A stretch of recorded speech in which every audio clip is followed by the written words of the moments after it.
हाँ।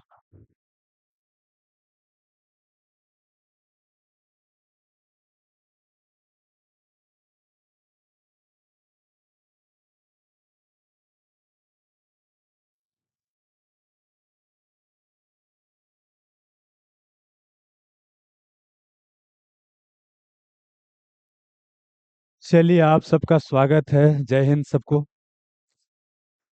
हम देख रहे थे बिहार दरोगा previous year question detail solution, और इसी में हम पॉलिटी को देख रहे थे।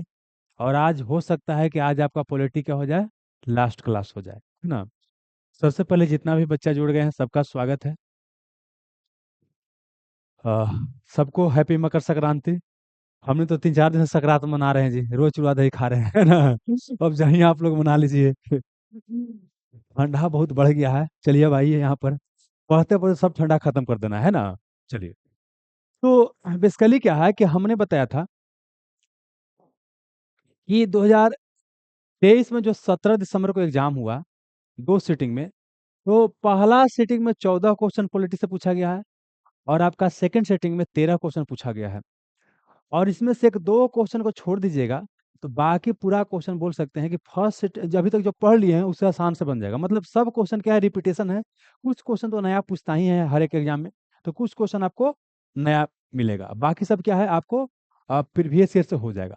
तो जैसे यहाँ पर देखिए, पहला क्वेश्चन है कि राज्य विधानसभा की अधिकतम संख्या कितना निर्धारित किया गया है। ये बनेगा, ये दोबारा बताने पड़ेगा। ये तो बन जाएगा, है ना, कि राज्य विधानसभा में अधिकतम संख्या होता है कितना, 60 होता है। और जबकि सॉरी, मिनिमम होता है 60, मिनिमम न्यूनतम। जबकि मैक्सिमम कितना होता है, 500, मैक्सिमम होता है 500। अच्छा, इस बार आप चीज और नोटिस कीजिएगा, देखिए इसमें पूछा है राज्य विधानसभा, तो उसमें पूछ ले विधान परिषद पूछ ले। मतलब है कि इस बार एग्जाम में क्या किया है कि टॉपिक सेम रखा है, क्वेश्चन अलग रखा है, टॉपिक क्या रखा है, दोनों में सेम रखा है। फर्स्ट सिटिंग सेकंड सिटिंग में बहुत सारा बच्चा का नाम रहता था कि जैसे क्वेश्चन क्या होता है कि इसमें टफ पूछता है उसमें आसान पूछता है, तभी क्या किया है कि दोनों में सेम रखा है, टॉपिक सेम और क्वेश्चन अलग। आइए, तो राज्य विधानसभा में मिनिमम कितना होता है, 60, मैक्सिमम 500। तो मैक्सिमम कितना पूछ ले है, 500। अच्छा, ये क्वेश्चन बताने की आवश्यकता नहीं होना चाहिए, क्योंकि इस क्वेश्चन के बारे में ऑलरेडी क्या है, हम बता दिए हैं, ठीक है ना। ऑलरेडी क्या कि हम बता दिए हैं, सब इसे पूरा बतावल है, दोबारा बताएंगे नहीं, ठीक ना। अच्छा, अब एक और चीज देखिएगा, अगला जो क्वेश्चन पूछा गया आपका, केंद्रीय मंत्रिपरिषद सामूहिक रूप से किसके प्रति उत्तरदायी है। अच्छा, ये क्वेश्चन पहले पूछा गया कि नहीं, पहले पूछा गया कि राज्य मंत्रिपरिषद किसके प्रति उत्तरदायी होता था, विधानसभा। केंद्रीय मंत्रिपरिषद सामूहिक रूप से पूछेगा तो लोकसभा, संसद नहीं, संसद में लोकसभा राष्ट्रपति दोनों आएगा, राष्ट्रपति आएगा वो नहीं। किसके प्रति, लोकसभा, क्योंकि लोकसभा में बहुमत है तो सरकार है, लोकसभा में बहुमत खत्म, सरकार क्या होता है, खत्म। तो केंद्रीय मंत्रिपरिषद सामूहिक रूप से लोकसभा के प्रति क्या होता है, उत्तरदायी होता है। जबकि आपका व्यक्तिगत रूप से केंद्रीय जो केंद्रीय मंत्री होता है, व्यक्तिगत रूप से राष्ट्रपति के प्रति, क्योंकि राष्ट्रपति ही सारे मंत्रियों को क्या करता है, शपथ दिलवाता है। अनुच्छेद 74 75 याद आ रहा है ना। अनुच्छेद 74 बोलता है क्या कि राष्ट्रपति क्या करेगा, प्रधानमंत्री की नियुक्ति करेगा। तो 74 बोलता है मंत्रिपरिषद के बारे में, केंद्रीय मंत्रिपरिषद की राष्ट्रपति को सलाह देने के लिए मंत्रिपरिषद होगा, 74 बोलता है।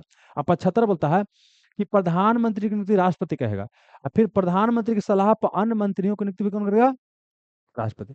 आप समझना है क्या, दोनों समझना है कि आप जब 74 और 75 पढ़िएगा, तो राज में पढ़ना है 163 और 164, दोनों सेम चीज है। यहाँ बोलता है कि राष्ट्रपति को सहायता देने के लिए एक मंत्री परिषद होगा, तो यहाँ बोलता है कि राज्यपाल को सहायता देने के लिए प्रत्येक राज्य में एक मंत्री परिषद होगा। 75 बोलता है कि अगर 75 बोलता है कि अ, प- राष्ट्रपति प्रधानमंत्री की नियुक्ति करेगा, अब प्रधानमंत्री की सलाह पर अन्य मंत्रियों का नियुक्ति भी करेगा राष्ट्रपति। यहाँ बोलता है कि मुख्यमंत्री की नियुक्ति राज्यपाल करेगा, अब मुख्यमंत्री की सलाह पर अन्य मंत्रियों की नियुक्ति भी कौन करेगा, राज्यपाल करेगा। मतलब कि दोनों क्या है, सेम है, ठीक ना। कोई दिक्कत, चलिए आगे बढ़ते हैं। अब इसमें कुछ और बताने की आवश्यकता नहीं होना, जैसा बतावल है। अभी आइए क्वेश्चन, संघीय कार्यपालिका में कौन कौन शामिल है। संघीय कार्यपालिका, संघीय कार्यपालिका मतलब होता है, जैसे विधायिका हो गया, होता है ना, कार्यपालिका होता है। तो संघ कार्यपालिका और राज्य कार्यपालिका दोनों को आपस में क्या करना है, इंटरलिंक करके पढ़ना है। तो देखिए, संघीय कार्यपालिका की बात करते हैं तो कौन कौन आता है। संघ में आपका राष्ट्रपति, उपराष्ट्रपति, प्रधानमंत्री, मंत्रिपरिषद, है ना। इसके अलावा क्या होता है आपका महान्यायवादी, महान्यायवादी। इस संघीय कार्यपालिका में आता है। संघीय कार्यपालिका मतलब जो भी संघ का कार्य होता है, कानून होता है, इस सब द्वारा किया जाता है, मिलकर किया जाता है। जब तय की बात करते हैं, यहाँ पर क्या बोले, भारत के नियंत्रक एवं महालेखा परीक्षक, ये वाला ये जो होता है इस संघीय कार्यपालिका में शामिल नहीं होता है। बाकी संघीय कार्यपालिका में कौन शामिल होता है? राष्ट्रपति, उपराष्ट्रपति, प्रधानमंत्री, है ना, मंत्रिपरिषद और भारत के महान्यायवादी। तो सुनिएगा, अनुच्छेद बाबू क्या है, 52 से 78। अब भाग क्या, 5। भाग 5 जो है संघीय कार्यपालिका से संबंधित है, जबकि भाग 6 क्या है, राज्य कार्यपालिका से संबंधित है। देखिए, भाग 5 में अनुच्छेद 52 से 78 तक चलिएगा तो इस संघीय कार्यपालिका के बारे में चर्चा है। जबकि राज्य कार्यपालिका तुरंत रिलेट करके पढ़ना है, तो राज्य कार्यपालिका भाग क्या हो जाएगा, 6 हो जाएगा। अनुच्छेद 153 से 167, 153 से 100 क्या हो जाएगा, 67। ये राज्य कार्यपालिका के बारे में चर्चा है। अब आगे समझिएगा कि संघ के कार्यपालिका में कौन कौन आता है, तो राष्ट्रपति आता है। कौन आता है, राष्ट्रपति। फिर आपका उपराष्ट्रपति आता है, फिर प्रधानमंत्री आता है, मंत्रिमंडल आता है और महान्यायवादी आता है। सेम चीज कहाँ आना है, राज्य में। तो राज्य में कुछ होता है, मुख्यमंत्री का वो मुख्यमंत्री। अ, सर पहले यहाँ राष्ट्रपति, यहाँ पर क्या हो जाएगा, राज्यपाल। यहाँ उपराष्ट्रपति, तो नीचे उपराज्यपाल नहीं होगा। मतलब कि जैसे उपराष्ट्रपति होता है वैसे राज्य में कोई उपराज्यपाल नहीं होता है, उपराज्यपाल नहीं होता है, ठीक नहीं होगा। प्रधानमंत्री तो यहाँ क्या हो जाएगा, मुख्यमंत्री हो जाएगा। यहाँ मंत्रिमंडल तो यहाँ भी मंत्रिमंडल हो जाएगा, या मंत्रिपरिषद, दोनों देखिए मंत्रिमंडल मंत्रिपरिषद सब सेम है। हालांकि अंतर थोड़ा सा तो होबे करता है, ठीक ना। हमारे संविधान में एक ही बार क्या होता है, सिर्फ मंत्रिमंडल सबकी चर्चा है, तो इसमें मंत्रिपरिषद भी लिख सकते हैं, कोई दिक्कत वाली बात नहीं है। अरे मंत्रिपरिषद बड़ा हो गया, मंत्रिमंडल छोटा हो गया। मेन मेन मंत्री को बोलते हैं मंत्रिमंडल बोलते हैं। अब बाकी बोले कि मैक्सिमम कितना हो सकता है, आपका 15% हो सकता है लोकसभा के सदस्य का, हो गया मंत्रिपरिषद। तो यहाँ पर हो गया मंत्रिपरिषद, और यहाँ पर महान्यायवादी था, यहाँ पर हो जाएगा महाधिवक्ता या एडवोकेट जनरल हो जाएगा। इस समझ में आया, तो दोनों का आपस में इंटरलिंक करके पढ़ना था। संघ कार्यपालिका शक्ति में नियंत्रक और महालेखा परीक्षक शामिल नहीं होते हैं, तो आंसर क्या हो जाएगा, है ना। बाकी जब पढ़ाया जाता है सब बताया जाता है, ठीक ना, ये हो गया ना।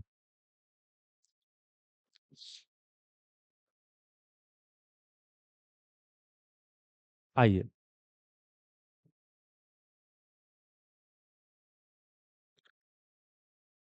अब यहाँ पर आपको हिंट सब में किया हुआ है कि संघीय सरकार और राज्य सरकार को आपस में इंटरलिंक करके क्या करना है, पढ़ना है। अगला क्वेश्चन दोस्त है कि भारत सरकार द्वारा जनजातियों के स्वशासन के विभिन्न आयामों का परीक्षण करने के लिए गठित समिति का नाम क्या है। अच्छा, मान ली क्वेश्चन आप न भी जानते होंगे, आइए। एलएम सिंघवी समिति पंचायती राज से संबंध है, अशोक मेहता भी उसी से है। अच्छा, सरकारिया समिति केंद्र राज्य संबंध से है। देखिए, भूरिया समिति, यहाँ इसका नाम है दिलीप भूरिया समिति। अच्छा, जब पंचायती राज पढ़ाया जाता है तो कोई टीचर नहीं पढ़ाता होगा, होगा ही नहीं, सब टीचर पढ़ाता होगा। देखिए, पंचायती राज क्या होता है कि आपको जनजातीय क्षेत्र, खास करके जो अनुसूचित क्षेत्र होता है, जहां पर लागू नहीं होता है, समझ में ना। पंचायती राज पता के 73वां 74वां है, 73वां गांव के लिए, 74वां शहर के लिए। लेकिन पंचायती राज पूछेगा तो 73 में होता है। पंचायत को ही पंचायती राज बोलते हैं, तो 73वां संविधान शोधन हो गया। तो यह जनजातीय या अनुसूचित क्षेत्रों पर लागू नहीं होता है, ठीक ना। तो एक दिलीप भुरिया समिति बनाया गया, और उससे पूछा गया कि बताइए क्या किया जा सकता है सब क्षेत्रों पर। तो बोला कि देखिए, आप क्या कीजिए, एक नया तरह के एक्ट लेकर आइए, उसी पंचायत को एक्सटेंड करना है, मतलब विस्तार वहां पर करना है। लेकिन जैसे पंचायत का पावर इधर कम होता है, उतना पावर कम नहीं होगा, बल्कि सबके ज्यादा क्या होगा, स्वायत्ता होगा। तो लाया गया क्या, पेशा एक्ट। क्या लाएगा, पेशा एक्ट। इसका फुल फॉर्म होता है panchayat extension to schedule area. Panchayat extension to schedule area. भाई कब लाया गया, 1996 में। तो पूछे, ये भी क्वेश्चन आ सकता है ना कि पेशा एक्ट किसके सिफारिश पर लाया गया, भूरिया समिति की सिफारिश पर। पेशा एक्ट कब लाया गया, 1996 में। फिर आ सकता है कि पेशा का फुल फॉर्म क्या होता है, panchayat extension to schedule area. समझ में गया ना, ये क्या हो गया आपका, पेशा एक्ट हो गया। कोई दिक्कत बाबू, नहीं ना। चलिए, तो उसी के बारे में आपको सारा चीज दिया गया है कि जो आपको देखिए, वर्तमान में देखा जाए तो 10 को प्रमुख राज्य है जहां पर क्या है कि अनुसूचित क्षेत्र होता है। जैसे देखिए, बिहार में पहले था, लेकिन झारखंड अब अलग हो गया, तब बिहार में नहीं है। अब क्या हो गया, आंध्र प्रदेश, छत्तीसगढ़, गुजरात, हिमाचल प्रदेश, झारखंड, मध्य प्रदेश, महाराष्ट्र, उड़ीसा, राजस्थान, तेलंगाना, है ना। ये सब एरिया में क्या है आपका, अनुसूचित क्षेत्र है, जो या पांचवी जो अनुसूची है ना, पांचवी अनुसूची, वहां पर ही लागू है। कोई दिक्कत। तो मुख्य रूप से आपको समझना क्या है कि दिलीप भुरिया समिति का संबंध क्या है, आपको जनजातीय क्षेत्रों के प्रशासन के बारे में जो पेशा एक्ट लाया गया है उससे है। कोई दिक्कत। अब पेशा का फुल फॉर्म, पेशा कब आया, ठीक ना। चलिए, आइए, जब पेशा याद कीजिएगा दिमाग में तुरंत आना चाहिए क्या चीज, पूरा, क्या वो पूरा। Providing urban immunity in rural area. ये डॉक्टर अब्दुल कलाम आजाद जी का क्या था, विचार था। कि हो गया ना, बढ़ा जाएगा ना, अरे बढ़ा जाएगा। तो जी पूरा कब लाएगा, तो कंसेप्ट है, पूरा लाया हुआ नहीं है, क्या है, कंसेप्ट है, ठीक है ना। चलिए अब देखिए देखिए कि पंचायती राज से क्वेश्चन है, क्या है, पंचायती राज से है।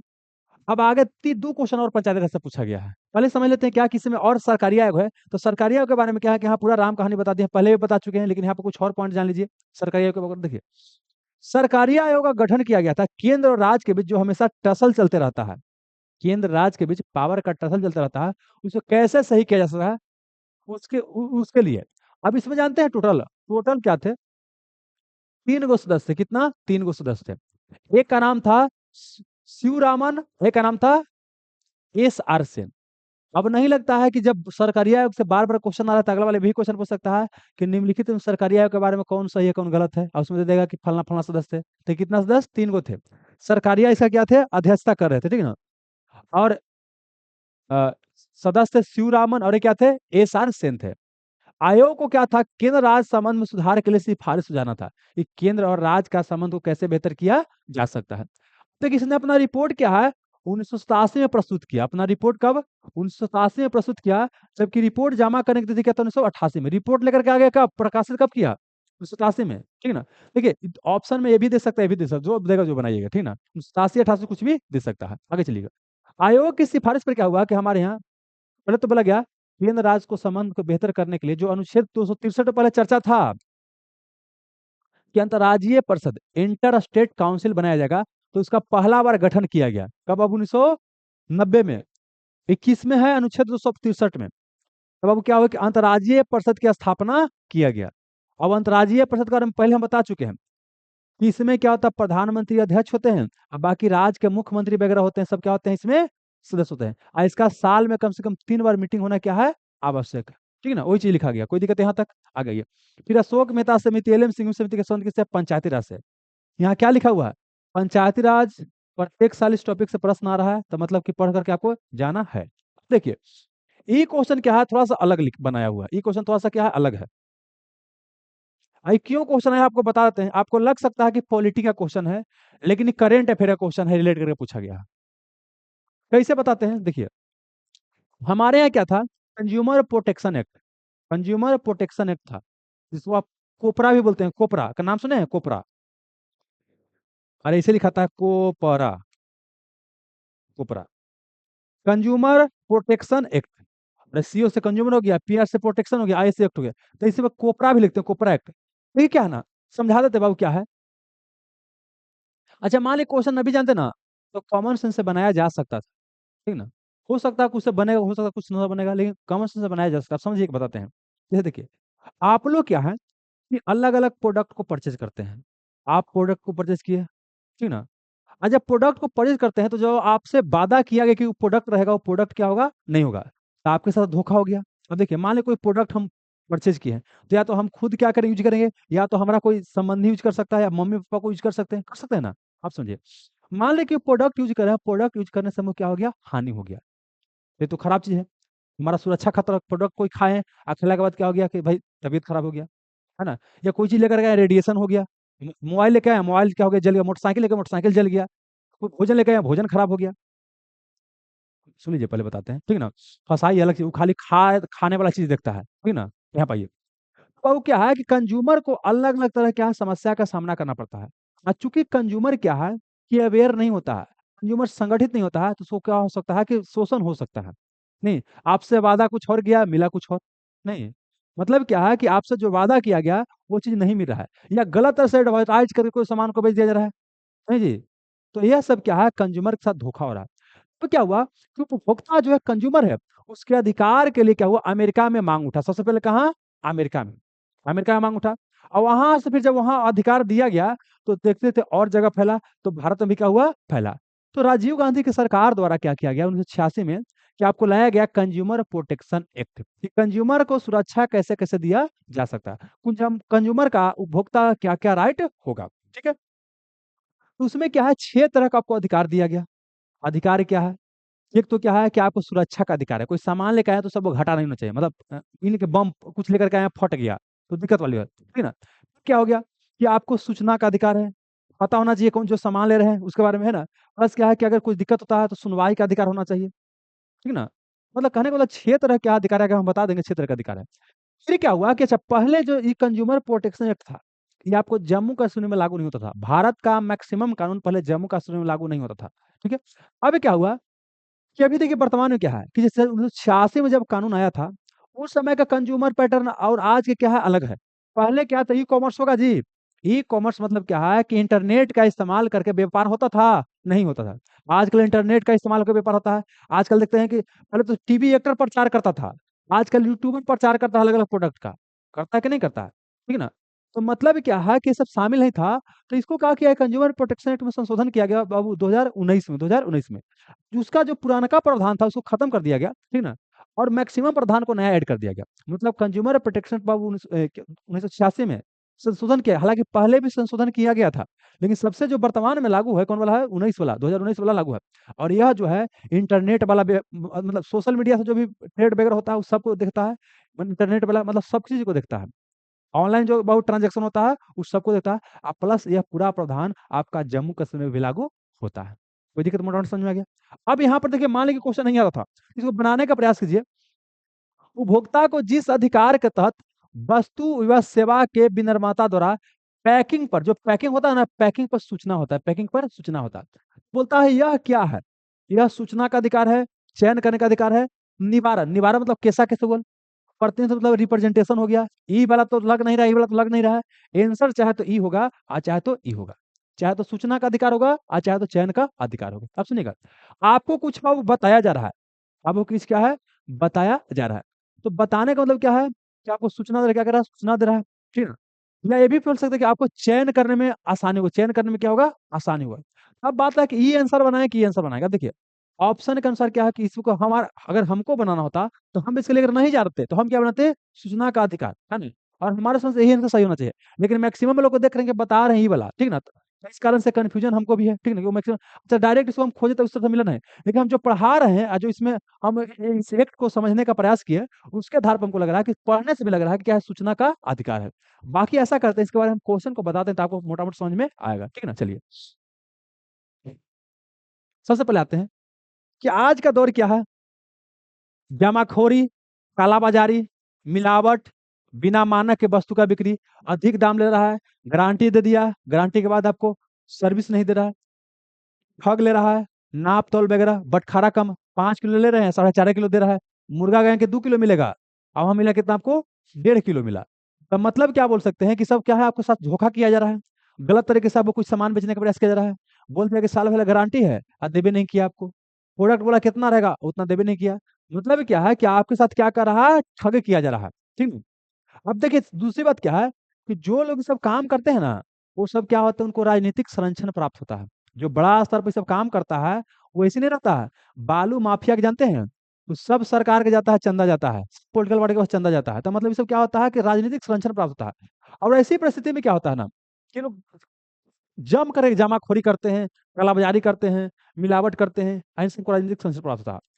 ग्राहक चूंकि क्या है, संगठित नहीं है, और ग्राहक के पास क्या है, जागरूकता नहीं है, तो ग्राहक क्या होता है, ठगा जाता है।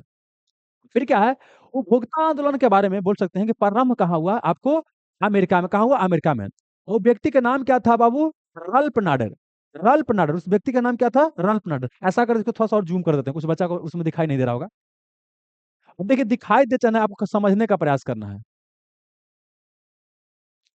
तो क्या बोले तू बाबू कि उपभोक्ता आंदोलन का शुरुआत कहाँ से हुआ, अमेरिका से। और कौन किया है, रल्फ नाडर द्वारा, रल्फ नाडर द्वारा किया गया। और उसके फलस्वरूप क्या हुआ कि उस समय अमेरिका के राष्ट्रपति जिनका नाम था बाबू कौन, जॉन एफ कैनेडी। क्या नाम था, जॉन एफ कैनेडी, अमेरिका के उस समय राष्ट्रपति थे। उन्होंने क्या किया कि एक उपभोक्ता संरक्षण, क्या किया, उपभोक्ता संरक्षण अधिनियम को क्या किया, पारित कर दिया। ये घटना कब क्या है, 15 मार्च 1962 को, 15 मार्च 1962 को। तो इसीलिए क्या मनाते हैं, 15 मार्च को उपभोक्ता क्या मनाते हैं, अंतर्राष्ट्रीय उपभोक्ता दिवस मनाते हैं। क्योंकि सबसे पहले उपभोक्ता के बारे में क्या है, कानून पास किया गया अमेरिका में 15 मार्च को। तो इसलिए क्या है, 15 मार्च को मनाते हैं कौन सी, अंतर्राष्ट्रीय उपभोक्ता दिवस। ये आपको याद करना है, अंतर्राष्ट्रीय उपभोक्ता दिवस कब मनाते हैं, इंटरनेशनल कंज्यूमर डे 15 मार्च को मनाते हैं। अब उसी के साथ देखा देखी क्या हुआ, और भी जगह फैलेगा। तो भारत में क्या हुआ, जे आर टाटा, क्या वो जे आर टाटा के नेतृत्व में वो जो उद्योगपति थे ना, उन्होंने ही क्या किया कि आपको बाबू एक मतलब बोल सकते हैं उपभोक्ता के कंज्यूमर के राइट के प्रोटेक्शन के लिए क्या किए, फेयर प्रैक्टिस एसोसिएशन की मुंबई में स्थापना किया। फेयर प्रैक्टिस मतलब क्या है ना, कि आप व्यापार कीजिए, बेचिए सामान, इसमें कोई समस्या नहीं, पैसा कमाइए, लेकिन ट्रांसपेरेंट तरीके से, सही तरीका से, ठीक ना। तो ये बाबू क्या किया गया, स्थापना किया गया। इस क्वेश्चन पूछेगा ये वाला, ये नहीं पूछेगा। ई वाला पूछेगा 15 मार्च वाला, लेकिन ये वाला नहीं पूछेगा। आ गया ये। फिर इसके बाद क्या हुआ हमारे यहाँ, ये आंदोलन और क्या हुआ, जोर पकड़ा। तो जोर पकड़ा तो क्या हुआ कि 1986 में, क्या बोले 1986 में, उस समय राजीव गांधी जी का सरकार था, और उनके द्वारा लाया गया वो कुछ उपभोक्ता संरक्षण अधिनियम। क्या लाएगा, उपभोक्ता संरक्षण अधिनियम, है ना, कंज्यूमर प्रोटेक्शन एक्ट लाया गया।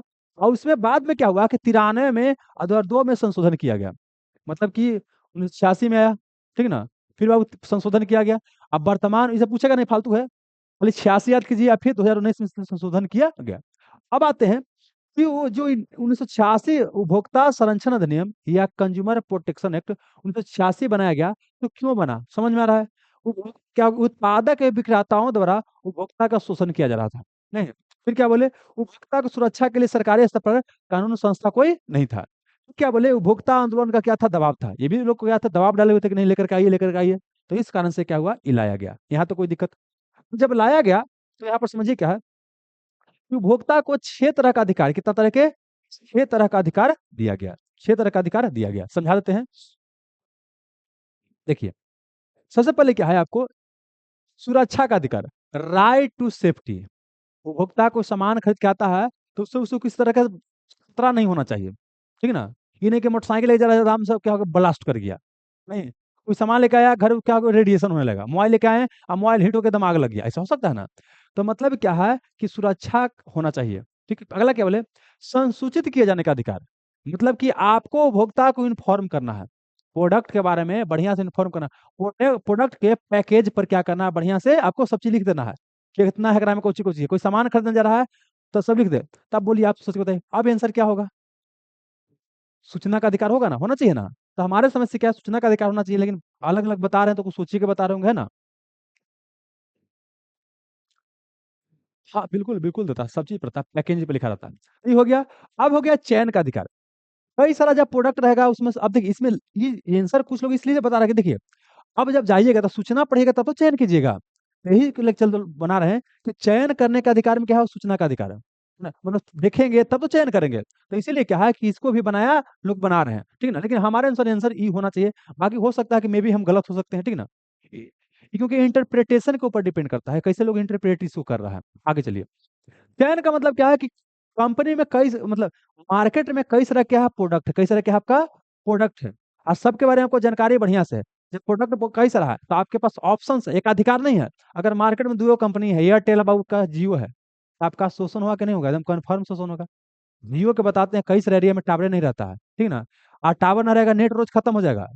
और जब अब फोन कीजिएगा तो लगभग नहीं करेगा, कस्टमर के सब बातें नहीं, घुमाते रह जाएगा, इन्होंने कुछ फोन में पे नहीं टिपाएगा, खन 8 टिपाएगा, खन 9 टिपाएगा। और जब नेट खत्म होगा, रिचार्ज, तो आप कितना फोन करेगा, इरिटेट हो जाइएगा, एकदम एकदम इरिटेट आप हो जाइएगा। लिटरली लगेगा नहीं, उसको गाली इतना दे के मत पूछिए, इतना आपको फोन आजकल करता है, समझे ना। तो मतलब देख रहे हैं इस शोषण हो रहा है कि नहीं उपभोक्ता का, उपभोक्ता का तो शोषण कर, उसको मेंटली आप टॉर्चर कर रहे हैं, जी मेंटली टॉर्चर कर रहे हैं, समझेंगे ना। चलिए। नहीं हो गया बाबू। अब आते हैं कि अब मान लेते हैं तो उपभोक्ता के साथ क्या आ गया, समस्या आ गया, क्या आ गया, समस्या आ गया। तो सुनवाई का भी अधिकार होना चाहिए, मतलब कि कहाँ सुनाना जाए, कोई तो ऑप्शन होना चाहिए, कहाँ सुनाने वो जाए, तो उसके पास ये भी है। और प्लस क्या है कि ठीक है, सुनवाई का अधिकार मिल गया, तो उसको क्या है बाबू कि निवारण पाने का अधिकार है। निवारण मतलब क्या है, उसको घाटा लगा, भरपाई होना चाहिए, है ना, उसको कुछ भी क्षति हुआ उसको मिलना चाहिए, ठीक ना। अगला क्या बोलता है, उपभोक्ता शिक्षा का अधिकार। प्लस क्या है कि कंज्यूमर को अवेयर करने की भी आवश्यकता है। ये अधिकार उसका है कि हमको अवेयर किया जाए। देखिए बता रहे हैं, हमारे यहाँ बहुत सारा लोग क्या है कि उतना पढ़े लिखे लोग नहीं है, है ना। अच्छा पढ़े लिखे लोग भी हैं तो आजकल इंटरनेट के द्वारा बहुत सारा व्यापार होता है, ट्रांजेक्शन होता है, नहीं सामान खरीदते हैं, और उतना जानकारी नहीं होता। कई बार खराब प्रोडक्ट आ गया है ना, और बाद लगता है आप कौची करेगा, हमको पते नहीं है, कुछ पते नहीं है। मतलब कि उपभोक्ता का अधिकार है कि उसको वो क्या क्या एजुकेशन दिया जाए कि कंज्यूमर का राइट क्या है, अगर आपके ऊपर केस करते हैं तब क्या क्या मिलेगा, क्या क्या आपको नहीं मिलेगा, कहाँ आपको जाना पड़ेगा, ये सब क्या है उसका अधिकार है। तो अगला बार ऐसे भी क्वेश्चन आ सकता है कि उपभोक्ता संरक्षण अधिनियम के तहत कौन सा अधिकार कंज्यूमर को है, कौन सा अधिकार कंज्यूमर को नहीं है। तो देखिए टॉपिक तो रिपीट हो रहा है, तो मैं भी रिपीट हो जाए बाबू, आगे चलिएगा। अच्छा सुनिएगा, ये सब पढ़ के बताना पड़ेगा कि जो है वही चीज है, पढ़ लीजिएगा अब, पढ़ लीजिएगा ना। चलिए।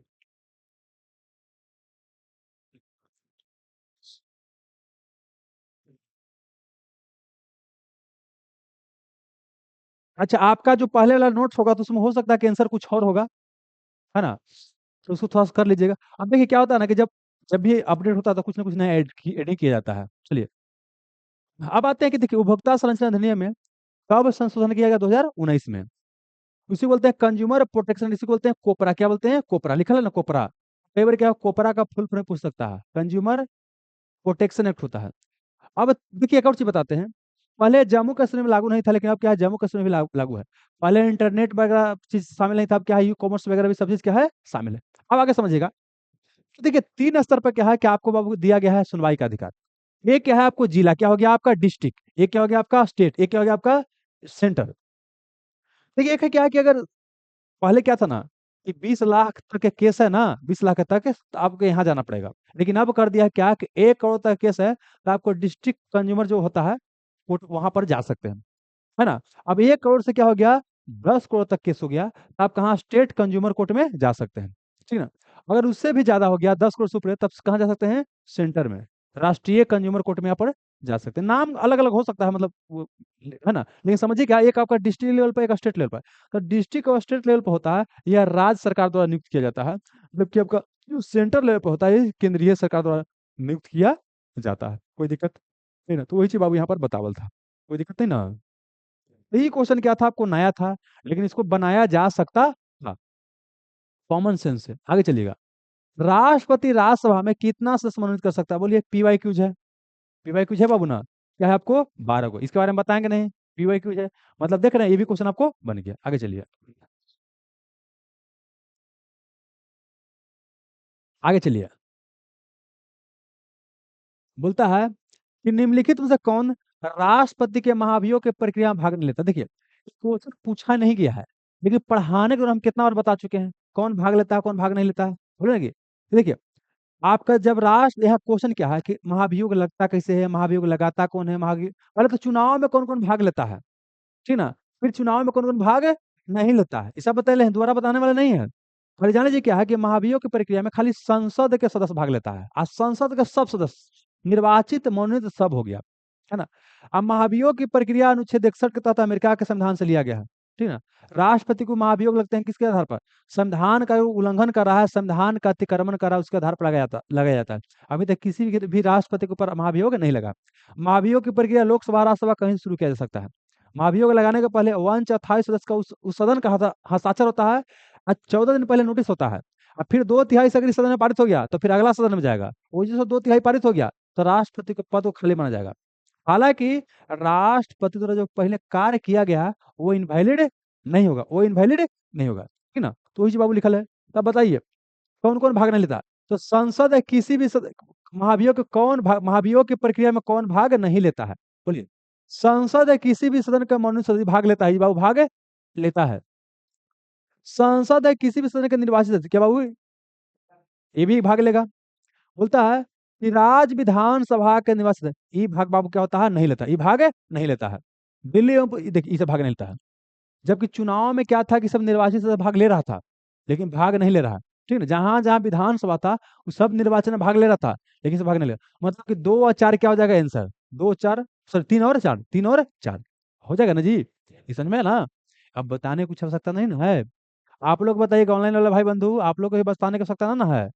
अगर आप सकता पड़ रहा है इसका मतलब क्या है, खाली टाइम पास कर रहे हैं, पढ़ाई नहीं कर रहे हैं, ठीक ना। इतना चिल्ला चिल्ला के बताते आ रहे हैं तो।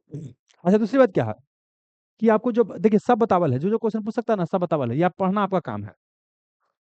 अब सुनिएगा, अब क्या है, जब खत्म हो जाएगा ना आप लोगों को का चाहिए, जिसका ऑनलाइन क्लास लिए हुए वो फिर से मल्टीपल टाइम रिवीजन कर लीजिए। जितना बार पढ़ेगा उतना ही वो कंसेप्ट क्या होगा, क्लियर होगा, प्लस क्लियरिटी मिलेगा कि क्या हमको करना है, क्या हमको नहीं करना। आगे ये बलवंत राय मेहता समिति, अब देखिए एक पहले विभाग क्या है कि भूरिया समिति से क्वेश्चन पूछा गया है, ठीक ना। तो मतलब वो भी पंचायती राज से ही था, ये भी क्या आपको पंचायती राज से संबंधित है। ये बोलता है कि बलवंत राय मेहता कमेटी का समन किससे, बताइए। मौलिक अधिकार के लिए कोई समिति बनाया गया था? नहीं बनाया गया था। नहीं बनाया गया। तो मतलब कि मूल संविधान में था, ये तो आंसर होगा नहीं। मूल कर्तव्य के लिए सरदार स्वर्ण से समिति है, जबकि नीति संहिता तो मूल संविधान में था। तो अब आते हैं पंचायती राज। तो बलवंत राय मेहता समिति पंचायती राज, अशोक मेहता, जी के राव समिति, और क्या हो गया बाबू, एल सिंघवी समिति। ये क्या हो गया आपका पंचायती राज से। अब बोले ये सब बताने की आवश्यकता पड़ेगा? सब तो बतैले हैं, गांव शहर क्या है कि ना कहाँ सर पर है। इनको पंचायती राज के जनक बोलते हैं, ये नहीं बताने पड़ना चाहिए। चलिए आइए, अब बोलिए बाबू। राष्ट्रीय आपातकाल के दौरान अनुच्छेद 19 किस अनुच्छेद के तहत निलंबित होता है? 358 और 359 याद आ रहा है बाबू? कि राष्ट्रीय आपातकाल जब लगता है तो 358 के तहत क्या होता है, 19 अपने आप खत्म हो जाता है ना। और ये खाली राष्ट्रीय आपातकाल बाह्य आक्रमण के आधार पर लगता है तब की बात है। बाह्य आक्रमण पर होगा ना तब। अब सशस्त्र विद्रोह के आधार पर होता है, तो उसके आधार पर ये बाबू निलंबित नहीं होगा, ये भी आपको ध्यान रखना है। कि खाली क्या है, बाह्य आक्रमण होगा तब क्या होगा, अनुच्छेद 19 क्या होगा, अपने आप निलंबित हो जाता है। जबकि 359 बोलता है कि अगर और अधिकार को निलंबन करना है तो राष्ट्रपति क्या बनेगा, कानून बनाएगा, ठीक ना। मौलिक अधिकार खत्म नहीं होता, बल्कि मौलिक अधिकार को लागू करवाने वाला जो होता है कि सुप्रीम कोर्ट या कोर्ट में जा सकते हैं, वो अधिकार आपका क्या हो गया, निलंबित। तो कोई अधिकार का निलंबन करेगा भी तो आप कोर्ट नहीं जा सकते हैं, ठीक है ना। चलिए, तो इस समझ में आके बताना पड़ेगा। ये भी बता दिए कि 20 से 21 क्या होता है, समाप्त नहीं होता समान तौर पर, आपातकाल के दौरान भी। तो आंसर क्या हो जाएगा, 358 हो जाएगा, ठीक ना। और 56 तो पता है क्या आंसर हो जाएगा, पूछिए। ई राष्ट्रीय आपातकाल 352 है, ठीक ना। 356 राष्ट्रपति शासन है, और 360 क्या वित्तीय आपातकाल है, ठीक है ना। चलिए, अब बाकी देखिए, हम तो लिखने के लिए सब लिखे दिए दोबारा। आप देखिए, ये क्वेश्चन जानते हैं एग्जाम में हो सकता है नहीं बनेगा, एग्जाम में क्वेश्चन नहीं बनेगा, क्योंकि देखिए इसमें पूछा गया है कौन पहले है कौन बाद। बहुत सारा बच्चे को तो पता नहीं कौन कौन है कौन कौन नहीं है, पता नहीं है। पहले तो ये पता होना चाहिए कौन। अच्छा देखिए बताते हैं, इसे समझिए। अगर सब नहीं बनता है तो कोई वजह से नहीं बना होगा। बहुत हमारा लगता है बहुत बहुत कम संभावना है कि बच्चा से ही बना होगा। अगर एक आध देखिए, एक तो क्वेश्चन क्या है, सब टफ टाइप का है, क्योंकि देखिए इसके बारे में कोई उतना पढ़ता नहीं है। दूसरी बात क्या है कि मिलाने के लिए, अगर एक आध को पूछता ना कि मीसा एक्ट कब आया, तो आदमी सोचता कि कब आया है। लेकिन यहाँ पर सजाने के लिए सबके बारे में मैक्सिमम संभावना है कि नहीं पता होगा, ठीक ना। तब यहाँ पर देखिए क्या हो, समझ लीजिए पहले कि देखिए ये आपका एक जो अंतर्राष्ट्रीय क्या है, देखिए ये आपको रटना पड़ेगा, इसमें कोई कंसेप्ट नहीं है। आपको रटना पड़ेगा कौन कब आया है। तो समझ लीजिए क्या है, एक को बोलते हैं मीसा एक्ट, क्या बोलते हैं, मीसा एक्ट। ये 1971 में लाया गया था, इसका नाम है maintenance of internal security. Maintenance of internal security, देश के अंदर जो असुरक्षा होता है उसको मेंटेनेंस करने के लिए कहीं लाया गया था। मीसा एक्ट 1971 में लाया गया था, ठीक है। फिर क्या है कि लाया गया था विदेशी मुद्रा संरक्षण और तस्करी गतिविधि को रोकथाम अधिनियम। विदेशी मुद्रा संरक्षण और तस्करी गतिविधियों को रोकथाम अधिनियम का 1974 में लाया गया था। अब फिर लाया गया था वो कुछ राष्ट्रीय सुरक्षा अधिनियम, नेशनल सिक्योरिटी एक्ट कब 1980 में लाया गया था। जबकि स्वापक औषधि और मन प्रभावी पदार्थ अधिनियम 1985। समझ में गया ना। देखिए ये रटने वाला है, आप रटिए रटिए रटिए, पढ़िए नोट्स को कई बार पढ़िए तब होगा, रटिए 3 4 बार तब आपका होगा, ठीक है ना। आगे आते हैं। अब देखिए अंतर्राष्ट्रीय सुरक्षा अधिनियम, ये मीसा के बारे में, किसको देखते हैं, मीसा के बारे में। पहले समझिए क्या है, 1971 में क्या बोले वो, 1971 में भारतीय संसद द्वारा, भारतीय संसद द्वारा एक क्या हुआ, विवादास्पद कानून था। इसमें क्या था, कानून व्यवस्था बनाए रखने वाली संस्थाओं को बहुत अधिक पावर दिया गया था। समझिए क्या, मीसा एक्ट के तहत क्या था कि जो कानून व्यवस्था बनाने वाला बनाए रखने वाला जो अथी पुलिस हो गया, प्रशासन, उसको बहुत ज्यादा पावर दे दिया गया था। और जानते हैं जब पावर बहुत ज्यादा किसी को दे दिया जाता है तो पावर का हमेशा मिस होने का खतरा बना रहता है ना। इसीलिए क्या है कि विपक्षी पार्टी द्वारा इसका विरोध किया गया था, ठीक ना। तो क्या हो गया आपका मीसा एक्ट, क्या हो गया, मीसा एक्ट। अब आते हैं क्या, आपातकाल के दौरान क्या हुआ, इसमें कई सारा संशोधन हुआ। बहुत से राजनीतिक बंदी को इससे क्या किया, इस पर लगाया गया था। मतलब समझ में आ रहा है, मीसा एक्ट का प्रयोग करके क्या किया गया कि आप देश के सामने देश के सुरक्षा के सामने खतरा पैदा करें, पकड़ पकड़ कर जेल में, ठीक ना। तो यह क्या था, अधिनियम बोल सकते हैं कि अच्छा नहीं था। तो जनता पार्टी सरकार जब 1978 में आया, इसको क्या किया, समाप्त कर दिया। मतलब मीसा एक्ट क्या कर दिया गया बाबू, समाप्त कर दिया। कब वो, जनता पार्टी की सरकार द्वारा 1978 में। फिर आते हैं क्या हो, एक और जो बता रहे हैं क्या हो गया कि नारकोटिक ड्रग्स क्या हो गया, साइकोट्रोपिक सब्सटेंसेस एक्ट अब 1985 में लाया गया। तो इसमें बेसिकली क्या था कि जो ड्रग होता है और जो वो सब चीज का तस्करी होता है उससे क्या है संबंधित है। ड्रग वगैरह का होता है ना, तस्करी वगैरह, हीरोइन वगैरह का, उससे क्या है आपको संबंधित है। देखिए, ड्रग वगैरह का ये सब तस्करी होता है, तो ये भी राष्ट्र के लिए बहुत सुरक्षा है, असुरक्षा है, समझिएगा। ये बाबू क्या है आपका, नॉर्थ ईस्ट भारत का। ये क्या हो गया आपका पंजाब इलाका। दिक्कत क्या है ना, कि अफगानिस्तान वाला एरिया पाकिस्तान से होते हुए, है ना, यहाँ से भी क्या आता है, अफीम वगैरह आता है। हेने क्या होता है कि थाईलैंड वगैरह हो गया, है ना, थाईलैंड हो गया, लाओस हो गया, कंबोडिया हो गया, है ना। ल थम होता है, ल थम ह, ल थम ह, है ना। लाओस हो गया, थाईलैंड हो गया, थम ये हो गया मस्त म्यांमार। तो ये बाबू क्या है कि यहाँ पर समझिए क्या है, इन्हें गोल्डन ट्रिंगल क्वेश्चन पूछता है, बता यहाँ पर है मतलब समझिए तीन को देश ऐसे है, यहाँ पर तीन देश ऐसे है।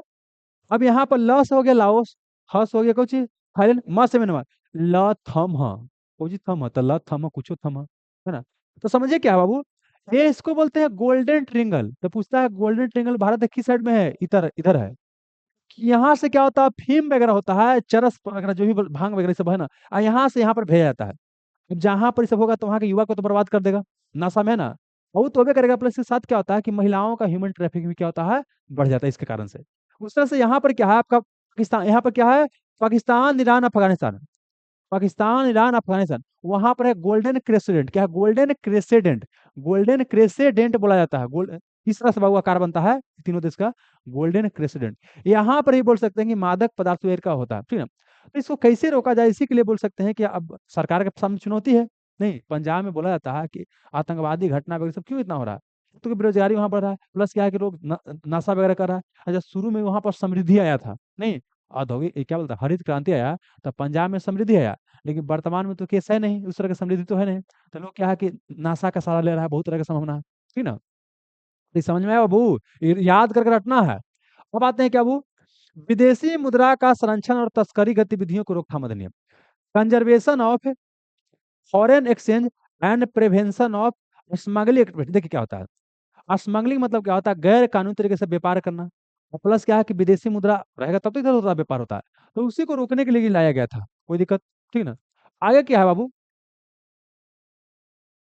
वही चीज लिखल है बाबू। इंदिरा गांधी के प्रशासन के दौरान संसद द्वारा एक अधिनियम है जो विदेशी मुद्रा को बनाए रखने और तस्करी को रोकने की कोशिश करता है, कौन, आपका ही भला के मदद से, ठीक ना। तो यह टॉपिक क्या है, केंद्र और सरकार के विभिन्न कानून, विभिन्न अधिनियम, या कोई राज्य सरकार है उसके द्वारा कोई ऐसा एक्ट लाया गया है जो विवादास्पद रहा है, उससे क्वेश्चन आपको आ सकता है। तो ये बेसिकली क्या है कि आपको रटने वाला टॉपिक था, क्या रटने वाला, एग्जाम में हो सकता है बने, हो सकता है न भी बने, ठीक ना, क्योंकि सबका तो याद रखना संभव नहीं होता है। आगे बढ़िए।